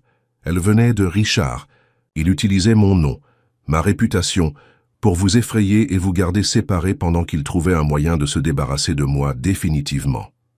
Isabelle, qui était restée silencieuse pendant toute cette révélation, parla finalement. « Papa, raconte-leur pour les lettres. » Victor regarda sa fille avec affection, clairement fier de son intelligence. Isabelle a découvert quelque chose d'important pendant que je me concentrais sur l'enquête. Raconte-leur, ma fille. Isabelle se redressa sur le canapé, gagnant en confiance. Pendant que mon père enquêtait sur la famille Saint-Martin, j'ai commencé à enquêter sur Richard Mercier. J'ai trouvé d'anciennes correspondances chez lui, des lettres qu'il échangeait avec d'autres personnes à propos d'Éléonore. Éléonore sentit son cœur s'accélérer. Quel genre de lettres? Des lettres où il prévoyait de t'utiliser comme moyen de contrôler Alexandre, expliqua Isabelle, sa voix gagnant en force. Il savait que si Alexandre tombait vraiment amoureux de toi, il aurait un point faible qui pourrait être exploité. Mais si vous restiez séparés par peur des menaces, Alexandre serait émotionnellement dévasté et serait plus facile à manipuler dans les affaires. Alexandre s'approcha d'Éléonore, posant la main sur son épaule. Il jouait avec nos vies comme si nous étions des pièces d'échecs. Pire, dit Victor, il était prêt à sacrifier sa propre belle-fille pour garder ses secrets en sécurité. Quand il a su qu'Éléonore était enceinte, Richard a paniqué. Un enfant signifierait que vous auriez une raison encore plus forte de rester ensemble, d'enquêter sur le passé, de découvrir la vérité. Éléonore posa les deux mains sur son ventre, un geste protecteur instinctif. Que compte-t-il faire? Isabelle ouvrit un petit sac qu'elle portait et en sortit une enveloppe cachetée. Cette lettre est arrivée pour mon père hier. Elle est de Richard, fixant une rencontre pour ce soir. Victor prit la lettre de sa fille et la remit à Alexandre. Richard veut me rencontrer dans un lieu isolé, soi-disant pour négocier une trêve. Mais Isabelle a découvert qu'il a engagé des mercenaires pour m'éliminer pendant cette rencontre. Alexandre lut rapidement la lettre, son expression devenant de plus en plus sombre. Il essaie d'éliminer tous les témoins. S'il parvient à tuer Victor et à faire croire que c'était un accident, il peut continuer à manipuler notre famille indéfiniment. Éléonore sentit une colère croissante brûler dans sa poitrine. Richard avait détruit son enfance, manipulé sa vie adulte, mis en danger son mariage et maintenant menaçait sa famille. Nous ne pouvons pas laisser cela arriver. Nous ne le laisserons pas, dit Alexandre, prenant son téléphone de sa poche. Je vais appeler la police, le ministère public, tous les organismes nécessaires. Victor secoua la tête. Alexandre, Richard a des contacts partout. Juge, procureur, commissaire. Il travaille avec votre famille depuis 2 décennies. Il connaît tous les systèmes de corruption. Il a des dossiers sur des personnes importantes. Si nous essayons d'utiliser les canaux officiels, il va s'échapper. Éléonore se leva et commença à marcher dans la pièce, son cerveau fonctionnant rapidement. Alors nous devons être plus intelligents que lui. Alexandre l'observa avec inquiétude. Éléonore, à quoi penses-tu? Je pense que Richard s'attend à trouver un Victor Dumont seul, désespéré, facile à éliminer, dit-elle, s'arrêtant, devant la cheminée. Mais et si, au lieu de cela, il trouvait une famille réunie, avec des preuves de tous ses crimes et avec une confession enregistrée? Victor se pencha en avant, intéressé. Continue. Éléonore regarda chaque personne dans la pièce. Victor va au rendez-vous comme prévu, mais pas seul. Alexandre et moi serons cachés à proximité, avec des équipements d'enregistrement. Isabelle restera ici avec l'équipe de sécurité, mais connectée par radio. Quand Richard arrivera et commencera à parler, nous enregistrerons tout. Alexandre secoua vigoureusement la tête. Éléonore, tu es enceinte. Je ne vais pas te permettre de te mettre en danger. Alexandre. Éléonore se tourna vers lui, sa voix ferme. Cet homme a détruit ma famille, manipulé ma vie, menacé notre fille. Je ne vais pas rester assise pendant que vous résolvez cela sans moi. De plus, elle sourit, Richard ne s'attendra pas à ce que je sois là. Il baissera sa garde, peut-être avouera-t-il des choses qu'il n'avouerait pas s'il savait que je l'écoute. Victor étudia Éléonore avec un nouveau respect. Elle a raison, Alexandre. Et en plus, Richard a un point faible que nous pouvons exploiter. Lequel? La culpabilité, dit simplement Victor. Il a abandonné Éléonore quand elle était bébé, a permis qu'elle grandisse dans un orphelinat alors qu'il aurait pu élever la fille de la femme qu'il aimait. Cette culpabilité le ronge depuis des années. Si Éléonore est là, s'il voit ce qu'elle est devenue malgré son abandon, il peut perdre le contrôle émotionnel. Éléonore posa sa main sur celle d'Alexandre. « Fais-moi confiance. Fais-nous confiance. Notre fille mérite de naître dans un monde où il n'y a pas de mensonges et de manipulation familiale. » Alexandre la regarda dans les yeux pendant un long moment, livrant clairement une bataille intérieure. Finalement, il soupira. « D'accord, mais nous faisons cela à ma façon. Équipement de sécurité complet, équipe de soutien, plan de fuite si quelque chose tourne mal. » Isabelle, qui avait suivi toute la conversation avec des yeux brillants d'excitation, leva timidement la main. « Je peux suggérer quelque chose ?» Tous se tournèrent vers elle. « Bien sûr, dit Éléonore, souriant à l'adolescente. « Richard ne sait pas que j'existe, n'est-ce pas? Que mon père a une fille. » Quand tous acquiescèrent, d'Isabelle continua. « Et si j'allais au rendez-vous aussi? Cachée, bien sûr, mais présente. Si Richard tente quelque chose contre mon père, je peux créer une diversion. Crier à l'aide, quelque chose comme ça. » Victor secoua immédiatement la tête. « Isabelle, c'est trop dangereux. » papa, dit-elle, se levant et allant vers lui. Pendant 4 ans, tu as porté seul le poids de la vengeance, de la douleur, de la colère. Tu as laissé cela consumer notre vie, notre bonheur. Maintenant, nous avons enfin trouvé une famille, trouvé des personnes qui tiennent à nous. Elle regarda Éléonore. Je veux aider à protéger ma famille. Éléonore sentit des larmes piquer ses yeux. La détermination dans la voix d'Isabelle, le courage d'une adolescente qui avait tant perdu mais était encore capable de se battre pour les personnes qu'elle aimait, toucha profondément son cœur. « Isabelle, dit-elle doucement, si nous allons faire cela, nous le faisons ensemble, comme une famille. » Alexandre regarda autour de la pièce, ces personnes qui, quelques heures auparavant, étaient des inconnus ou des ennemis, et qui maintenant se révélaient être de la famille. « D'accord, dit-il finalement. Mais nous suivons un plan détaillé, avec toutes les précautions possibles, et au premier signe de danger réel, tout le monde sort de là. » Victor se leva et tendit la main à Alexandre. « Merci de nous faire confiance. » Alexandre serra fermement sa main. « Merci de ne pas avoir renoncé à découvrir la vérité. » Éléonore observa les deux hommes se saluer, pensant à combien la vie pouvait prendre des tournants inattendus. Il y a quelques heures, ils étaient des ennemis mortels. Maintenant, ils étaient une famille, unis par une cause commune et par un enfant qui n'était même pas encore né mais changeait déjà le destin de tous. « Eh bien, dit-elle, posant la main sur son ventre, notre fille aura quelques histoires. Intéressantes à raconter quand elle grandira. » Isabelle rit, un son jeune et musical qui apporta de la légèreté à l'ambiance tendue. Ce sera l'enfant la plus protégée de France, avec un père entrepreneur, un grand-père détective et une tante adolescente spécialiste en découverte de secrets. Éléonore sourit, sentant pour la première fois depuis des mois que peut-être, juste peut-être, tout pourrait bien se terminer. Alors qu'il commençait à planifier les détails de la confrontation avec Richard, Éléonore regarda par la fenêtre vers les montagnes de Chamonix, où le soleil commençait à se coucher entre les pins, peignant le ciel de tons dorés et rosés. C'était une fin d'après-midi magnifique, tranquille, qui contrastait dramatiquement avec la tempête émotionnelle qui avait marqué les derniers mois de sa vie. Mais, pour la première fois depuis qu'elle avait découvert qu'elle était enceinte, Éléonore sentait qu'elle était exactement où elle devait être, entourée de personnes qui tenaient vraiment à elle, luttant à leur côté pour un avenir meilleur pour tous.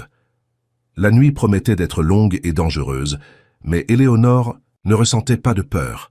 Elle ressentait de la détermination, de la force, et une certitude croissante que sa fille naîtrait dans une famille qui, malgré toutes les complications et les drames, était unie par l'amour et la loyauté mutuelle.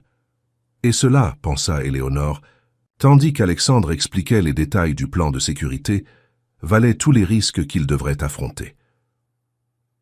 Le brouillard nocturne descendait sur les montagnes de Chamonix comme un manteau fantomatique enveloppant la vieille scierie, abandonnée où Richard avait fixé le rendez-vous avec Victor. Le lieu, situé à environ 15 km de la propriété des Saint-Martin, avait été choisi stratégiquement pour son emplacement isolé et la difficulté d'accès, entouré de chemins de terre qui serpentaient entre des pins centenaires.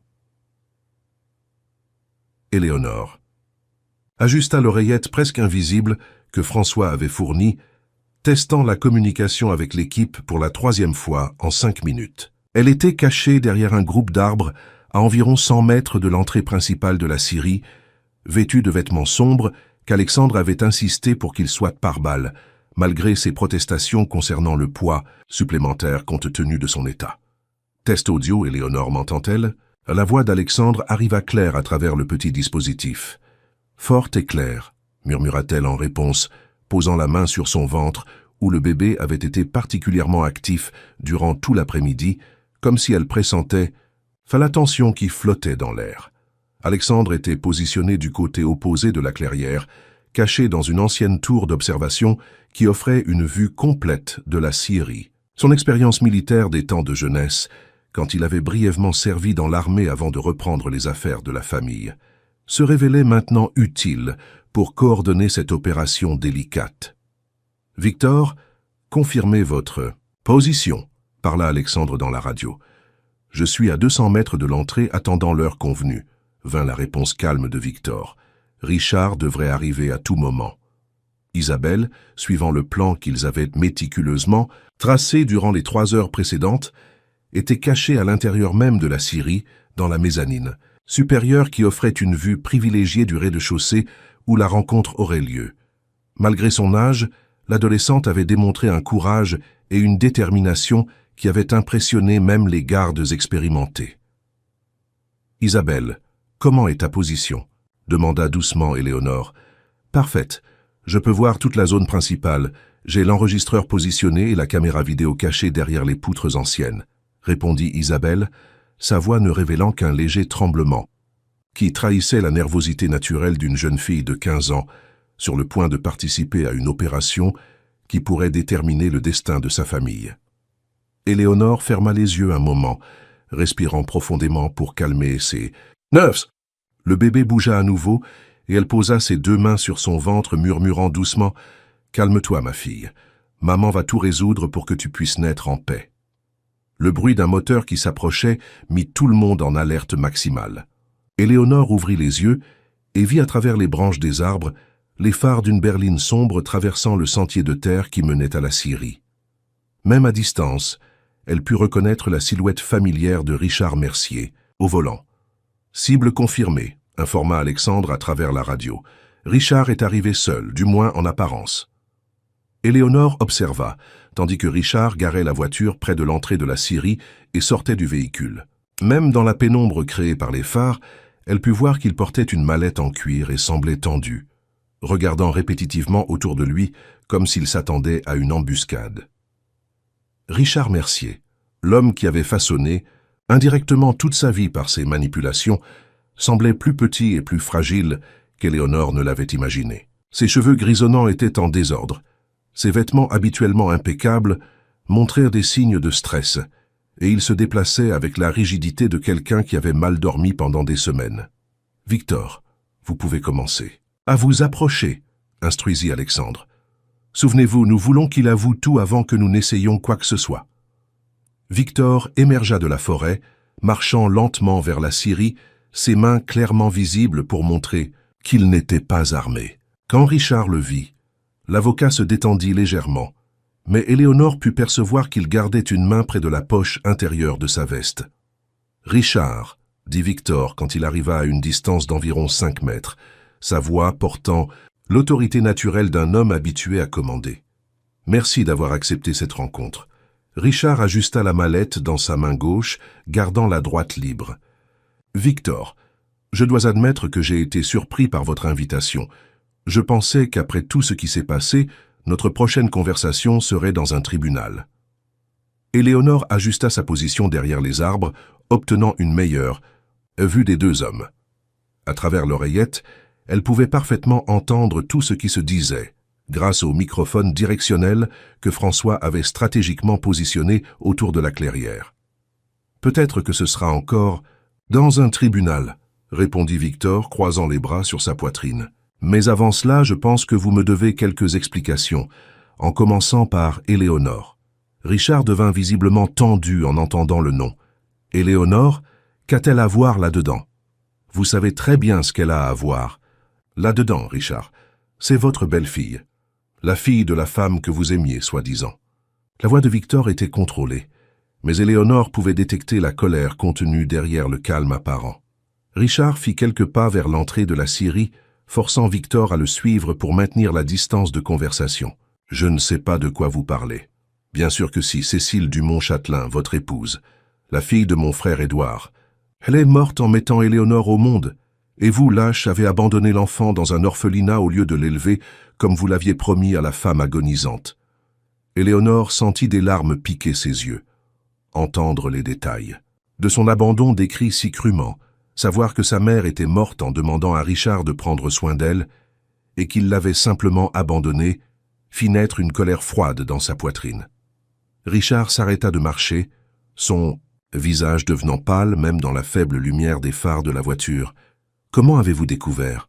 Vous pensez vraiment que vous pouvez passer des décennies à manipuler des vies sans que quelqu'un finisse par faire les connexions ?» Victor rit amèrement. « Isabelle est plus intelligente que vous ne l'imaginez.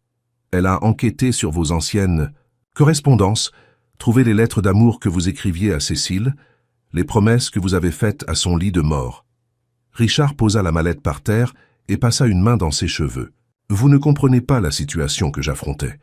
J'étais un jeune avocat essayant de construire une carrière. Je n'avais pas les ressources pour élever un enfant seul. »« Mensonge !» explosa Victor, faisant un pas menaçant vers Richard. « Vous travaillez déjà pour la famille Saint-Martin. Vous gagnez déjà très bien votre vie. Vous n'avez pas élevé Éléonore parce qu'elle était un inconvénient, un rappel constant de la femme que vous avez perdue. » Éléonore posa la main sur l'oreillette, voulant désespérément crier, confronter Richard personnellement sur l'abandon qui avait façonné toute son enfance. Mais elle se força à garder le contrôle, sachant que le plan dépendait du fait que Richard ne sache pas qu'elle écoutait. « Et ensuite, » continua Victor, commençant à tourner autour de Richard comme un prédateur, « quand vous avez réalisé que j'enquêtais sur la famille Saint-Martin, quand vous avez su que j'avais découvert des preuves des crimes que vous avez aidé à orchestrer au fil des années, vous avez décidé d'utiliser votre propre belle-fille comme arme contre moi. » Richard sortit un mouchoir de sa poche et essuya la sueur de son front, malgré le froid de la nuit alpine. « Victor, vous devez comprendre. » « Comprendre quoi ? » « Que vous avez arrangé le mariage d'Éléonore avec Alexandre spécifiquement pour me manipuler. Que vous saviez que je découvrirais éventuellement la connexion familiale et deviendrais émotionnellement instable. » Victor s'arrêta directement devant Richard. « Que vous étiez prêt à sacrifier la vie de la fille de la femme que vous aimiez pour protéger vos propres secrets. » Richard ouvrit la mallette et Éléonore put voir qu'elle était pleine de documents. « J'ai apporté des preuves, Victor. Des preuves que vous avez raison sur tout. La famille Saint-Martin a commis des crimes pendant des décennies et j'ai aidé à en dissimuler beaucoup. Mais j'ai aussi des preuves qui peuvent vous impliquer dans des activités illégales durant votre enquête. Du chantage ? Demanda Victor sans paraître surpris. Une négociation, corrigea Richard. Vous arrêtez vos enquêtes, je garantis. Qu'aucune procédure ne soit engagée contre vous pour violation de propriété. Espionnage industriel, violation de correspondance privée. Nous retournons tous à nos vies et faisons comme si rien de tout cela n'était arrivé. Éléonore vit Alexandre bouger légèrement à sa position dans la tour d'observation et sut qu'il était aussi révolté qu'elle par l'audace de Richard. À travers la radio, elle entendit Isabelle murmurer « Cet homme est méprisable. » « Et Éléonore ?» demanda Victor. « Quel est le plan pour ma petite fille dans votre négociation ?» Richard hésita, et Éléonore put voir qu'il luttait intérieurement avec quelque chose. « Éléonore, elle restera avec Alexandre. Ils semblent heureux ensemble, et il a les ressources pour s'occuper d'elle adéquatement. » Comme si elle était un objet à distribuer, dit Victor avec mépris. « Richard, vous ne comprenez vraiment pas ce que vous avez fait, n'est-ce pas? Vous n'avez pas seulement abandonné une enfant. Vous avez abandonné le dernier lien que vous aviez avec la femme que vous aimiez. » Richard resta silencieux pendant un long moment, regardant les documents dans la mallette. Quand il parla finalement, sa voix était brisée. « Je l'aimais, Victor. J'aimais Cécile plus que tout dans la vie. Quand elle est morte, quand j'ai vu Éléonore pour la première fois, elle ressemblait tellement à sa mère que ça faisait mal de la regarder. Chaque fois que je prenais l'enfant dans mes bras, c'était comme si Cécile me regardait, me jugeant pour n'avoir pas réussi à la sauver. » Éléonore sentit son cœur se briser. Une partie d'elle s'était toujours demandé s'il y avait quelque chose qui n'allait pas chez elle, un défaut qui justifierait l'abandon. Découvrir qu'elle avait été abandonnée non par manque d'amour, mais par excès de celui-ci, d'une façon déformée et égoïste, était presque pire. « Alors, vous l'avez mise dans un orphelinat et avez essayé d'oublier qu'elle existait, » dit Victor, sa voix chargée de dégoût. « Et 24 ans plus tard, quand vous aviez besoin d'une arme contre moi, vous vous êtes souvenu d'elle à nouveau. » Richard ferma brusquement la mallette, le son résonnant dans la clairière silencieuse. « Ce n'était pas comme ça. Quand j'ai su que vous enquêtiez sur la famille Saint-Martin, quand j'ai réalisé que vous découvririez éventuellement ma participation au crime, j'ai commencé à enquêter sur vous aussi. C'est ainsi que j'ai découvert à propos d'Édouard, de Cécile, d'Éléonore. Et vous avez décidé de l'utiliser. J'ai décidé de la protéger, protesta Richard. Si vous détruisiez la famille Saint-Martin, Alexandre serait ruiné. Éléonore serait à nouveau abandonnée. J'ai pensé que si je pouvais contrôler la situation, vous garder séparés jusqu'à ce que je résolve tout, je pourrais protéger tout le monde. » Victor rit amèrement. En leur mentant, en faisant croire à Alexandre que je voulais tuer Éléonore, en faisant croire à Éléonore qu'elle avait été abandonnée par son mari. C'étaient des mensonges temporaires pour éviter une catastrophe plus grande. Éléonore ne put plus se contenir. Elle se leva de sa position cachée et commença à marcher vers la clairière, ignorant les murmures urgents d'Alexandre à travers l'oreillette lui demandant de rester cachée. « Richard, » dit-elle, sa voix tranchant la nuit comme une lame, faisant les deux hommes se tourner surpris dans sa direction.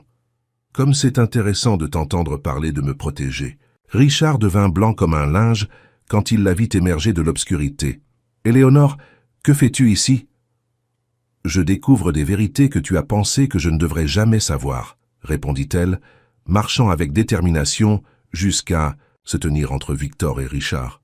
« J'entends de première main comment l'homme qui aurait dû être mon père m'a abandonné parce que je lui rappelais trop la femme qu'il prétendait aimer. »« Éléonore, tu ne comprends pas. »« Je comprends. »« Parfaitement, » le coupa-t-elle, posant les mains sur son ventre. « Je comprends que tu m'as utilisé comme pièce dans un jeu qui durait des décennies. Je comprends que tu as été capable de manipuler toute ma vie pour protéger tes propres intérêts. Et je comprends que tu es prêt à continuer à mentir, même maintenant quand tu as été pris. » Richard fit un pas vers elle, tendant une main comme s'il voulait la toucher.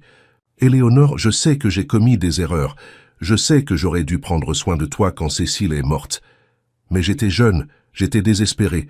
Je ne savais pas comment élever un enfant seul. »« Tu avais 28 ans quand... »« Ma mère est morte, » dit Éléonore, et Richard parut surpris qu'elle sache cette information. « Tu n'étais pas un enfant. Tu étais un homme adulte qui a fait un choix d'adulte. Et puis, tu as passé 24 ans à vivre avec les conséquences de ce choix, jusqu'à ce que tu aies à nouveau besoin de moi. » Alexandre surgit de l'obscurité derrière Richard, se déplaçant silencieusement jusqu'à être à quelques mètres de distance. Éléonore put voir qu'il était tendu, prêt à intervenir si Richard tentait quelque chose contre elle. « Richard, » dit Alexandre, faisant l'avocat se retourner brusquement, « je viens d'entendre que tu as avoué ta participation à des crimes de ma famille. Manipulation de mariage, abandon de mineurs, chantage. Tu penses vraiment que tu vas sortir d'ici comme si rien ne s'était passé ?» Richard regarda autour de lui, réalisant qu'il était encerclé. « Alexandre, tu ne peux pas me nuire sans te nuire à toi-même. Je connais tous les secrets de la famille Saint-Martin. Si je tombe, je vous emmène avec moi. »« Peut-être, » admit Alexandre, « mais je préfère affronter les conséquences des crimes de ma famille plutôt que de continuer à vivre avec un manipulateur qui utilise ma femme comme pièce de chantage. » Richard sortit quelque chose de la poche intérieure de sa veste, et Éléonore vit que c'était un petit pistolet, mais mortellement réel. Alexandre se mit immédiatement en position défensive, mais Richard pointa l'arme sur Éléonore. « Personne ne bouge, » dit Richard, sa voix tremblant légèrement. « Éléonore, tu viens avec moi. Alexandre, tu vas faire exactement ce que je dis, ou ta femme enceinte va avoir un accident très malheureux. » Éléonore sentit le sang se glacer dans ses veines, mais se força à rester calme. « Richard, tu vas vraiment menacer la fille de la femme que tu prétendais aimer. »« Je ferai ce qui est nécessaire pour survivre, » répondit Richard, faisant un geste avec l'arme pour qu'elle s'approche. « Cécile est morte depuis 24 ans. Tu n'es qu'une étrangère qui a son visage. » C'est à ce moment qu'Isabelle apparut dans la mezzanine de la scierie, tenant une puissante lampe de poche qu'elle dirigea directement dans les yeux de Richard, l'aveuglant temporairement. « Maintenant !» cria-t-elle. Alexandre se déplaça comme l'éclair, profitant de la distraction pour désarmer Richard d'un mouvement fluide qui révélait son entraînement militaire. L'arme vola à travers la clairière et tomba dans l'herbe à plusieurs mètres de distance. Éléonore, mue par une colère qui avait grandi durant toute la conversation, fit 2 pas vers Richard et lui donna une gifle qui résonna dans la nuit silencieuse. « Ça, c'est pour ma mère, » dit-elle, sa voix chargée d'années de douleur réprimée. « Et pour toutes les nuits que j'ai passées à l'orphelinat, à me demander s'il y avait quelque chose qui n'allait pas chez moi. » Richard tenait son visage là où Éléonore l'avait frappé, la regardant avec un mélange de choc et quelque chose qui ressemblait à du remords. « Éléonore, Monsieur Richard Mercier, François apparut de l'obscurité accompagné de 2 autres gardes. « Vous êtes en état d'arrestation pour port d'armes illégales, menaces, tentative d'homicide et une liste d'autres crimes dont nous discuterons au commissariat. » Pendant que les gardes menottaient Richard, Victor s'approcha d'Éléonore et posa une main douce sur son épaule. « Ma petite fille, tu as été bien trop courageuse ce soir. » Éléonore se tourna vers lui, des larmes coulant librement sur son visage. « Grand-père, dit-elle, utilisant le terme affectueux pour la première fois, nous connaissons enfin la vérité sur tout. » Alexandre enveloppa Éléonore dans ses bras, faisant attention à son ventre. « C'est fini, murmura-t-il à son oreille. C'est enfin fini. » Isabelle descendit de la mezzanine portant les équipements d'enregistrement, un sourire fier illuminant son jeune visage. « Nous avons tout enregistré. Confession complète, menace, tout. » Éléonore regarda autour d'elle sa famille, son mari, son grand-père, sa jeune tante, et pour la première fois de sa vie, elle sentit qu'elle appartenait vraiment à quelque part. « Notre fille, » dit-elle à Alexandre posant la main sur son ventre, « grandira en connaissant la vérité sur sa famille. Toutes les vérités, tant les belles que les laides. » Alexandre embrassa doucement son front, et elle grandira en sachant que, peu importe quelle vérité elle découvre, elle sera aimée inconditionnellement. Tandis que Richard était emmené par les gardes et que les preuves étaient organisées pour être remises aux autorités, Éléonore regarda le ciel étoilé des montagnes alpines et fit une promesse silencieuse à la fille qu'elle portait. Elle grandirait dans une famille qui, malgré toutes les complications et les drames du passé, était unie par l'amour véritable et par la détermination de se protéger les uns les autres. La guerre était enfin terminée, et Éléonore pouvait commencer à imaginer un futur de paix pour eux tous. 5 mois plus tard, un matin d'avril à Paris, Éléonore se réveilla avec les premières vraies contractions de la grossesse. Le soleil filtrait à travers les rideaux de soie de la chambre principale de la nouvelle maison qu'Alexandre avait achetée pour eux dans le 16e arrondissement. Un quartier élégant qui offrait de la tranquillité, sans isolement excessif. C'était une construction des années 1940, rénovée avec grand soin pour préserver le charme architectural original, tout en offrant le confort moderne nécessaire pour une famille grandissante. Alexandre était à ses côtés. Une de ses mains fut reposant de façon protectrice sur son ventre, même pendant le sommeil. Ces derniers mois, il s'était complètement transformé, abandonnant les comportements autodestructeurs du passé pour devenir le mari présent et attentionné qu'Éléonore n'avait jamais osé rêver d'avoir. Il avait vendu plusieurs propriétés de la famille pour payer des amendes et des indemnisations liées aux crimes exposés durant le procès de Richard et complètement restructuré les affaires de Saint-Martin pour fonctionner selon des normes éthiques rigoureuses. Quand Éléonore gémit doucement sous l'intensité de la contraction, Alexandre se réveilla immédiatement, ses réflexes aiguisés par les mois d'anticipation anxieuse. « C'est aujourd'hui » demanda-t-il, se levant déjà et prenant le sac de maternité qui avait été préparé et repositionné obsessivement durant les 3 dernières semaines. Éléonore sourit, même à travers la douleur. « Je crois que notre fille a décidé qu'elle est prête à rencontrer la famille. » Alexandre embrassa doucement son front avant de prendre le téléphone pour appeler Victor et Isabelle, qui vivaient temporairement dans une maison proche à la demande d'Éléonore. Dans les mois qui avaient suivi l'arrestation de Richard, les 3 étaient devenus inséparables, créant la dynamique familiale qu'Éléonore n'avait jamais expérimentée dans son enfance. Victor avait utilisé ses compétences d'enquêteur pour aider la police à monter un dossier solide contre Richard, qui affrontait maintenant une liste impressionnante d'accusations. Abandon de mineurs, manipulation de mineurs, chantage, menaces, port d'armes illégales, association de malfaiteurs, blanchiment d'argent et une série d'autres crimes liés aux décennies d'opérations douteuses qu'il avait orchestrées pour la famille Saint-Martin. Les avocats de la défense estimaient qu'il écoperait d'au moins 15 ans de prison, sans possibilité de libération conditionnelle. Isabelle, qui s'était inscrite dans une école privée proche de la maison d'Éléonore et Alexandre, était devenue la tante la plus dévouée qu'un enfant pourrait avoir. Elle passait les après-midi dans la maison du couple, aidant Éléonore à monter la chambre du bébé, lisant des livres sur les soins aux nourrissons et planifiant toutes les façons dont elle gâterait sa nièce quand elle naîtrait. L'hôpital. Américain de Paris avait été choisi pour l'accouchement, tant pour l'excellence médicale que pour l'intimité qu'il offrait aux familles de haut profil. Quand Éléonore, Alexandre, Victor et Isabelle arrivèrent à la maternité, ils furent immédiatement conduits vers une suite privée qui ressemblait plus à une chambre d'hôtel de luxe qu'à un environnement hospitalier. Docteur Françoise Olivier, la même médecin qui avait diagnostiqué la grossesse d'Éléonore à Saint-Tropez, était devenue son obstétricienne personnelle et accompagnait personnellement tout le travail. C'était une femme de 50 ans, mère de 3 enfants, qui combinait une compétence technique exceptionnelle avec une sensibilité émotionnelle qui faisait qu'Éléonore se sentait complètement en sécurité. « Éléonore, dit-elle après avoir examiné les contractions, vous vous en sortez très bien. Le bébé est en position parfaite et selon mes calculs, votre fille devrait naître dans les 4 à 6 prochaines heures. » Les heures qui suivirent furent un mélange de douleurs intenses, d'anticipation émotionnelle et de moments de connexion familiale qu'Éléonore n'oublierait jamais.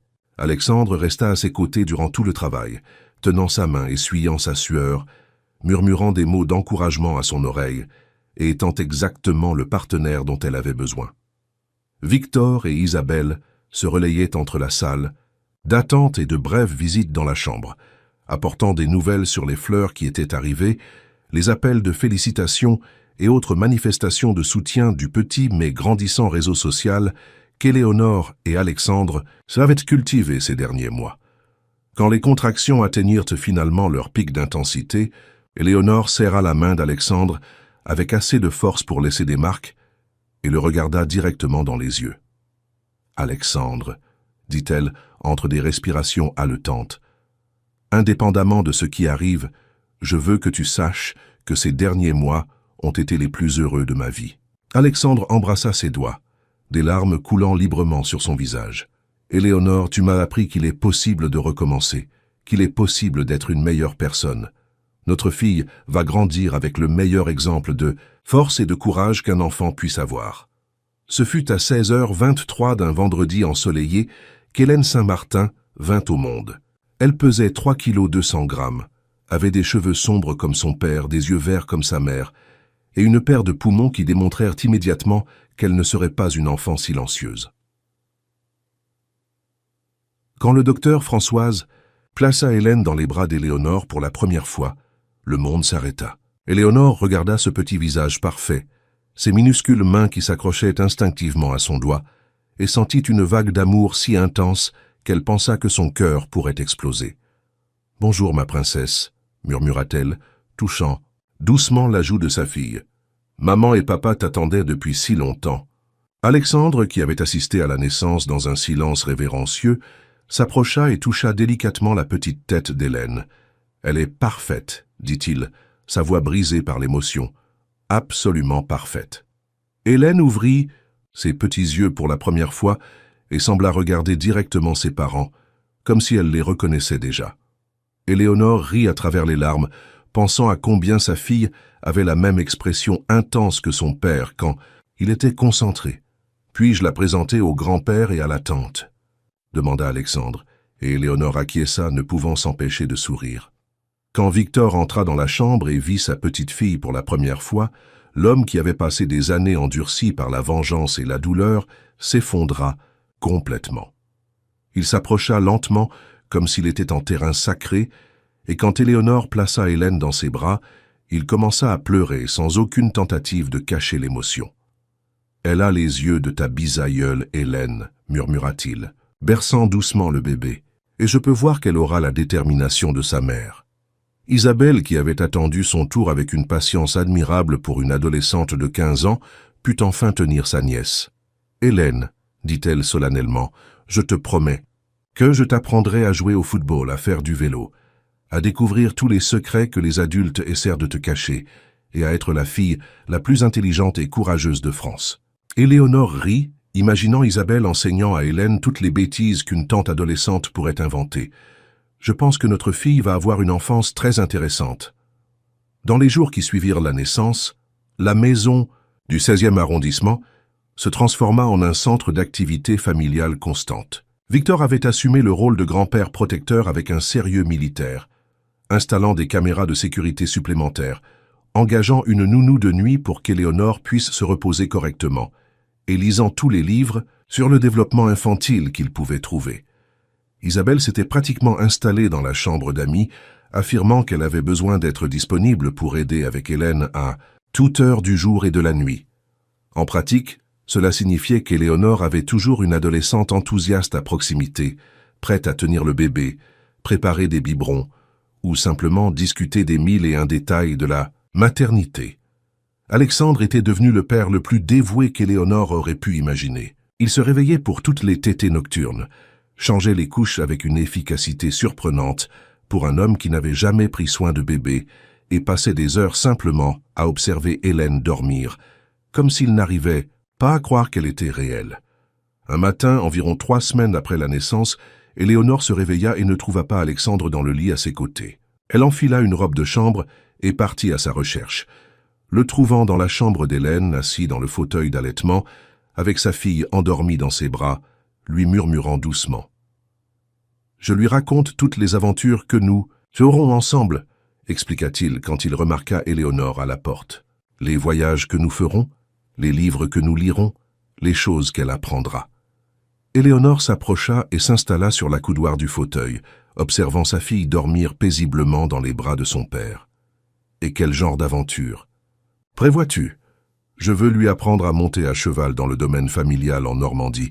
Je veux lui montrer toutes les villes de France pour qu'elle connaisse la diversité de son pays. Je veux qu'elle apprenne d'autres langues, qu'elle étudie la musique, qu'elle pratique des sports. » Alexandre regarda Éléonore, mais surtout, je veux qu'elle grandisse en sachant qu'elle est aimée inconditionnellement et qu'elle peut toujours compter sur nous pour la soutenir dans tout ce qu'elle choisira de faire. Éléonore embrassa le côté de son visage. Elle aura tout cela et plus encore. Elle aura une famille qui se bat pour elle, qui la protège, mais qui lui apprend aussi à être assez forte pour se battre pour elle-même. Ce fut pendant cette conversation matinale que François apparut à la porte de la chambre, avec une expression qu'Éléonore avait appris à reconnaître comme « nouvelles importantes ». « Alexandre, pardonnez-moi de vous interrompre, » dit-il. « Respectueusement, mais une correspondance officielle est arrivée que vous devez voir. » Alexandre passa soigneusement Hélène à Éléonore et suivit François jusqu'au bureau. Éléonore était curieuse, mais décida d'attendre au lieu de les suivre, profitant du moment silencieux pour simplement observer sa fille. Hélène avait hérité des meilleures caractéristiques physiques de ses 2 parents. Elle avait les cheveux sombres et épais d'Alexandre, mais avec des reflets châtains qui rappelaient Éléonore. Ses yeux étaient verts comme ceux de sa mère, mais avec la forme en amande qui rappelait Victor, et sa personnalité commençait déjà à se révéler. C'était un bébé alerte, curieux, qui semblait absorber tout ce qui se passait autour d'elle. 15 minutes plus tard, Alexandre revint dans la chambre avec une expression qui mêlait satisfaction et soulagement. « Richard a été condamné », annonça-t-il, s'asseyant sur le lit à côté d'Éléonore. 22 ans de prison, sans possibilité de libération conditionnelle pour les 10 premières années.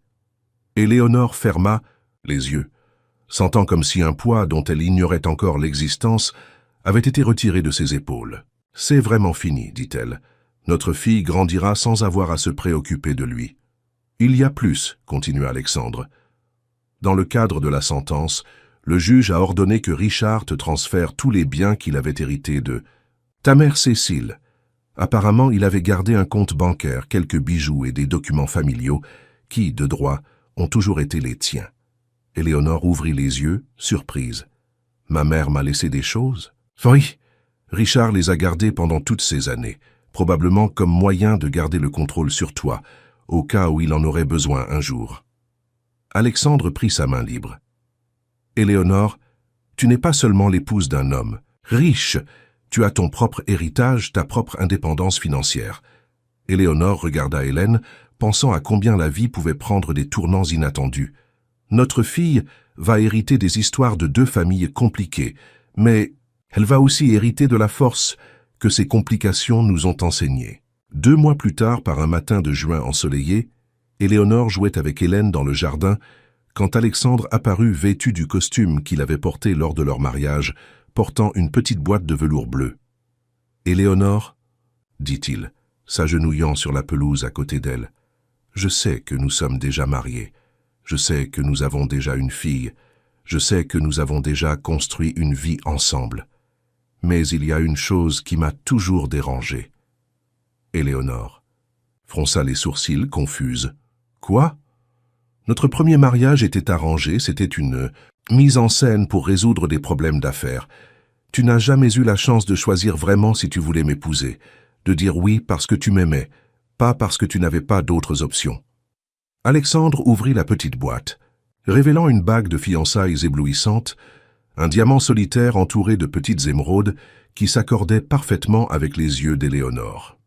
« Éléonore Châtelain-Saint-Martin, » dit-il, sa voix tremblant légèrement d'émotion, « veux-tu m'épouser à nouveau? Cette fois par amour, cette fois par choix, cette fois parce que nous avons décidé de construire une vie ensemble ?» Éléonore sentit des larmes jaillir dans ses yeux. « Alexandre, tu n'as pas besoin de répondre maintenant, » dit-il rapidement. « Tu peux réfléchir, tu peux... » « Oui, » l'interrompit Éléonore, riant à travers les larmes. « Oui, je veux t'épouser à nouveau. Je veux te choisir tous les jours pour le reste de ma vie. » Alexandre glissa la bague à son doigt, et elle put voir que ses mains tremblaient aussi légèrement. « Je vais organiser une vraie cérémonie cette fois, avec toutes les personnes que nous aimons, avec Hélène comme notre demoiselle d'honneur, avec Victor pour te conduire à l'hôtel, avec Isabelle comme témoin. » Éléonore se pencha pour l'embrasser, mais fut interrompue par les pleurs d'Hélène, qui s'était réveillée de sa sieste et voulait clairement participer à la conversation. « Je pense que notre fille approuve, » dit Éléonore, prenant Hélène dans ses bras. « Qu'en penses-tu, princesse? Maman et papa vont se marier à nouveau ?» Hélène arrêta de pleurer et sembla sourire à ses parents, bien que cela ait pu être simplement des gazes. « Je vais considérer cela comme une approbation totale, » dit Alexandre, faisant des chatouilles sur le petit ventre d'Hélène. La seconde cérémonie de mariage eut lieu 3 mois plus tard, en septembre, dans le jardin de la propriété de Chamonix, où tout avait commencé. Mais cette fois, au lieu d'un événement froid et formel, ce fut une célébration intime et joyeuse avec environ 50 invités, la plupart des employés de Saint-Martin qui étaient devenus de véritables amis, quelques camarades d'université, d'Éléonore qu'elle avait retrouvée, et les sœurs de l'orphelinat qui avaient élevé Éléonore, et qui pleurèrent d'émotion en la voyant si heureuse. Éléonore portait une robe en dentelle française qui mettait en valeur sa silhouette, post-partum de façon élégante, et portait un bouquet de roses blanches et vertes qu'Isabelle avait insisté pour choisir personnellement. Victor la conduisit jusqu'à l'hôtel improvisé sous les arbres centenaires, fier et ému de pouvoir jouer le rôle qu'Édouard, son frère, aurait dû jouer. Hélène, vêtue d'une minuscule robe blanche qui s'accordait avec celle de sa mère, dormit paisiblement dans les bras d'Isabelle pendant toute la cérémonie, se réveillant seulement pour faire quelques adorables gazouillis pendant les vœux. Quand vint le moment pour Éléonore et Alexandre de répéter les vœux matrimoniaux, cette fois des mots qu'ils avaient spécifiquement choisis pour exprimer l'amour qu'ils avaient construit ensemble, il n'y avait pas un œil sec dans l'assistance. « Alexandre, » dit Éléonore, regardant directement dans ses yeux, « tu m'as appris qu'il est possible de faire confiance à nouveau, qu'il est possible d'aimer sans peur, qu'il est possible de construire une famille basée sur l'honnêteté et l'affection mutuelle. Je promets d'être ta partenaire dans toutes les aventures que la vie apportera, ton allié dans tous les défis que nous affronterons, et ta compagne dans tous les moments de joie que nous partagerons. »« Éléonore, » répondit Alexandre, sa voix ferme malgré les larmes qui coulaient sur son visage, « tu m'as montré qu'il est possible de changer, qu'il est possible d'être une meilleure personne, qu'il est possible d'aimer de façon véritable et généreuse. Je promets de te protéger toujours, de te respecter toujours, et de t'aimer de chaque fibre de mon être pour le reste de ma vie. » Quand ils s'embrassèrent finalement comme mari et femme pour la seconde fois, Hélène choisit exactement ce moment pour se réveiller et pousser un petit cri aigu d'approbation, faisant rire et applaudir tous les invités. Pendant la fête qui suivit, Éléonore dansa avec Alexandre sous les étoiles des Alpes, Hélène dormant tranquillement dans un berceau portable tout proche, entourée par les regards vigilants de Victor, Isabelle et la moitié des invités qui étaient devenus des tantes et oncles honoraires. « Madame Saint-Martin, » murmura Alexandre à son oreille pendant qu'il dansait, « comment vous sentez-vous d'être une femme mariée à nouveau ?»« Je me sens comme si j'étais finalement chez moi, » répondit Éléonore, se penchant vers la chaleur de son étreinte. Comme si toute la douleur et la confusion des dernières années avaient valu la peine pour nous amener jusqu'ici. Alexandre la fit tournoyer doucement, faisant flotter sa robe autour de ses jambes. Et que prévoyez-vous de faire avec le reste de votre vie, maintenant que vous n'avez plus besoin de lutter contre des manipulateurs et de résoudre des mystères familiaux? Éléonore sourit, pensant aux possibilités infinies qui s'étendaient devant eux. Élever notre fille, aimer mon mari, prendre soin de notre famille, et peut-être donner une petite sœur ou un petit frère à Hélène dans quelques années. Alexandre arrêta de danser et la regarda avec surprise et joie. « Tu es sérieuse ?»« Je le suis », confirma Éléonore. « Cette maison est bien trop grande pour une petite famille, et Hélène aura besoin de quelqu'un à qui apprendre toutes les bêtises qu'Isabelle va lui apprendre. » Alexandre l'embrassa là, même au milieu de la piste de danse, sous les applaudissements et les cris d'approbation des invités. Quand ils se séparèrent finalement, Éléonore regarda autour d'elle toutes les personnes qu'elle aimait, réunies pour célébrer l'amour, qui avait surmonté tant d'obstacles, et fit une promesse silencieuse à elle-même. Hélène grandirait en sachant que, indépendamment des complications que la vie apporterait, il y aurait toujours des personnes prêtes à se battre pour elle, à la protéger et à l'aimer inconditionnellement. Et pas. Quand Hélène serait assez grande pour comprendre, Éléonore lui raconterait toute l'histoire, depuis le mariage arrangé jusqu'à la découverte de la famille perdue, jusqu'à sa naissance comme symbole d'une nouvelle génération qui grandirait avec amour, vérité et courage. Parce que certaines histoires, pensa Éléonore, en observant Alexandre jouer avec Hélène quelques heures plus tard, quand la fête était terminée et que seule la famille restait, sont trop compliquées pour être simples, mais trop belles pour être oubliées. Et leur histoire, avec tous ces drames, révélations, dangers et récompenses, serait racontée et répétée aux futures générations de la famille Saint-Martin, comme preuve que l'amour véritable trouve toujours un chemin, même quand ce chemin passe à travers des secrets enterrés, des ennemis inattendus et des révélations qui changent tout. Éléonore s'endormit cette nuit-là dans les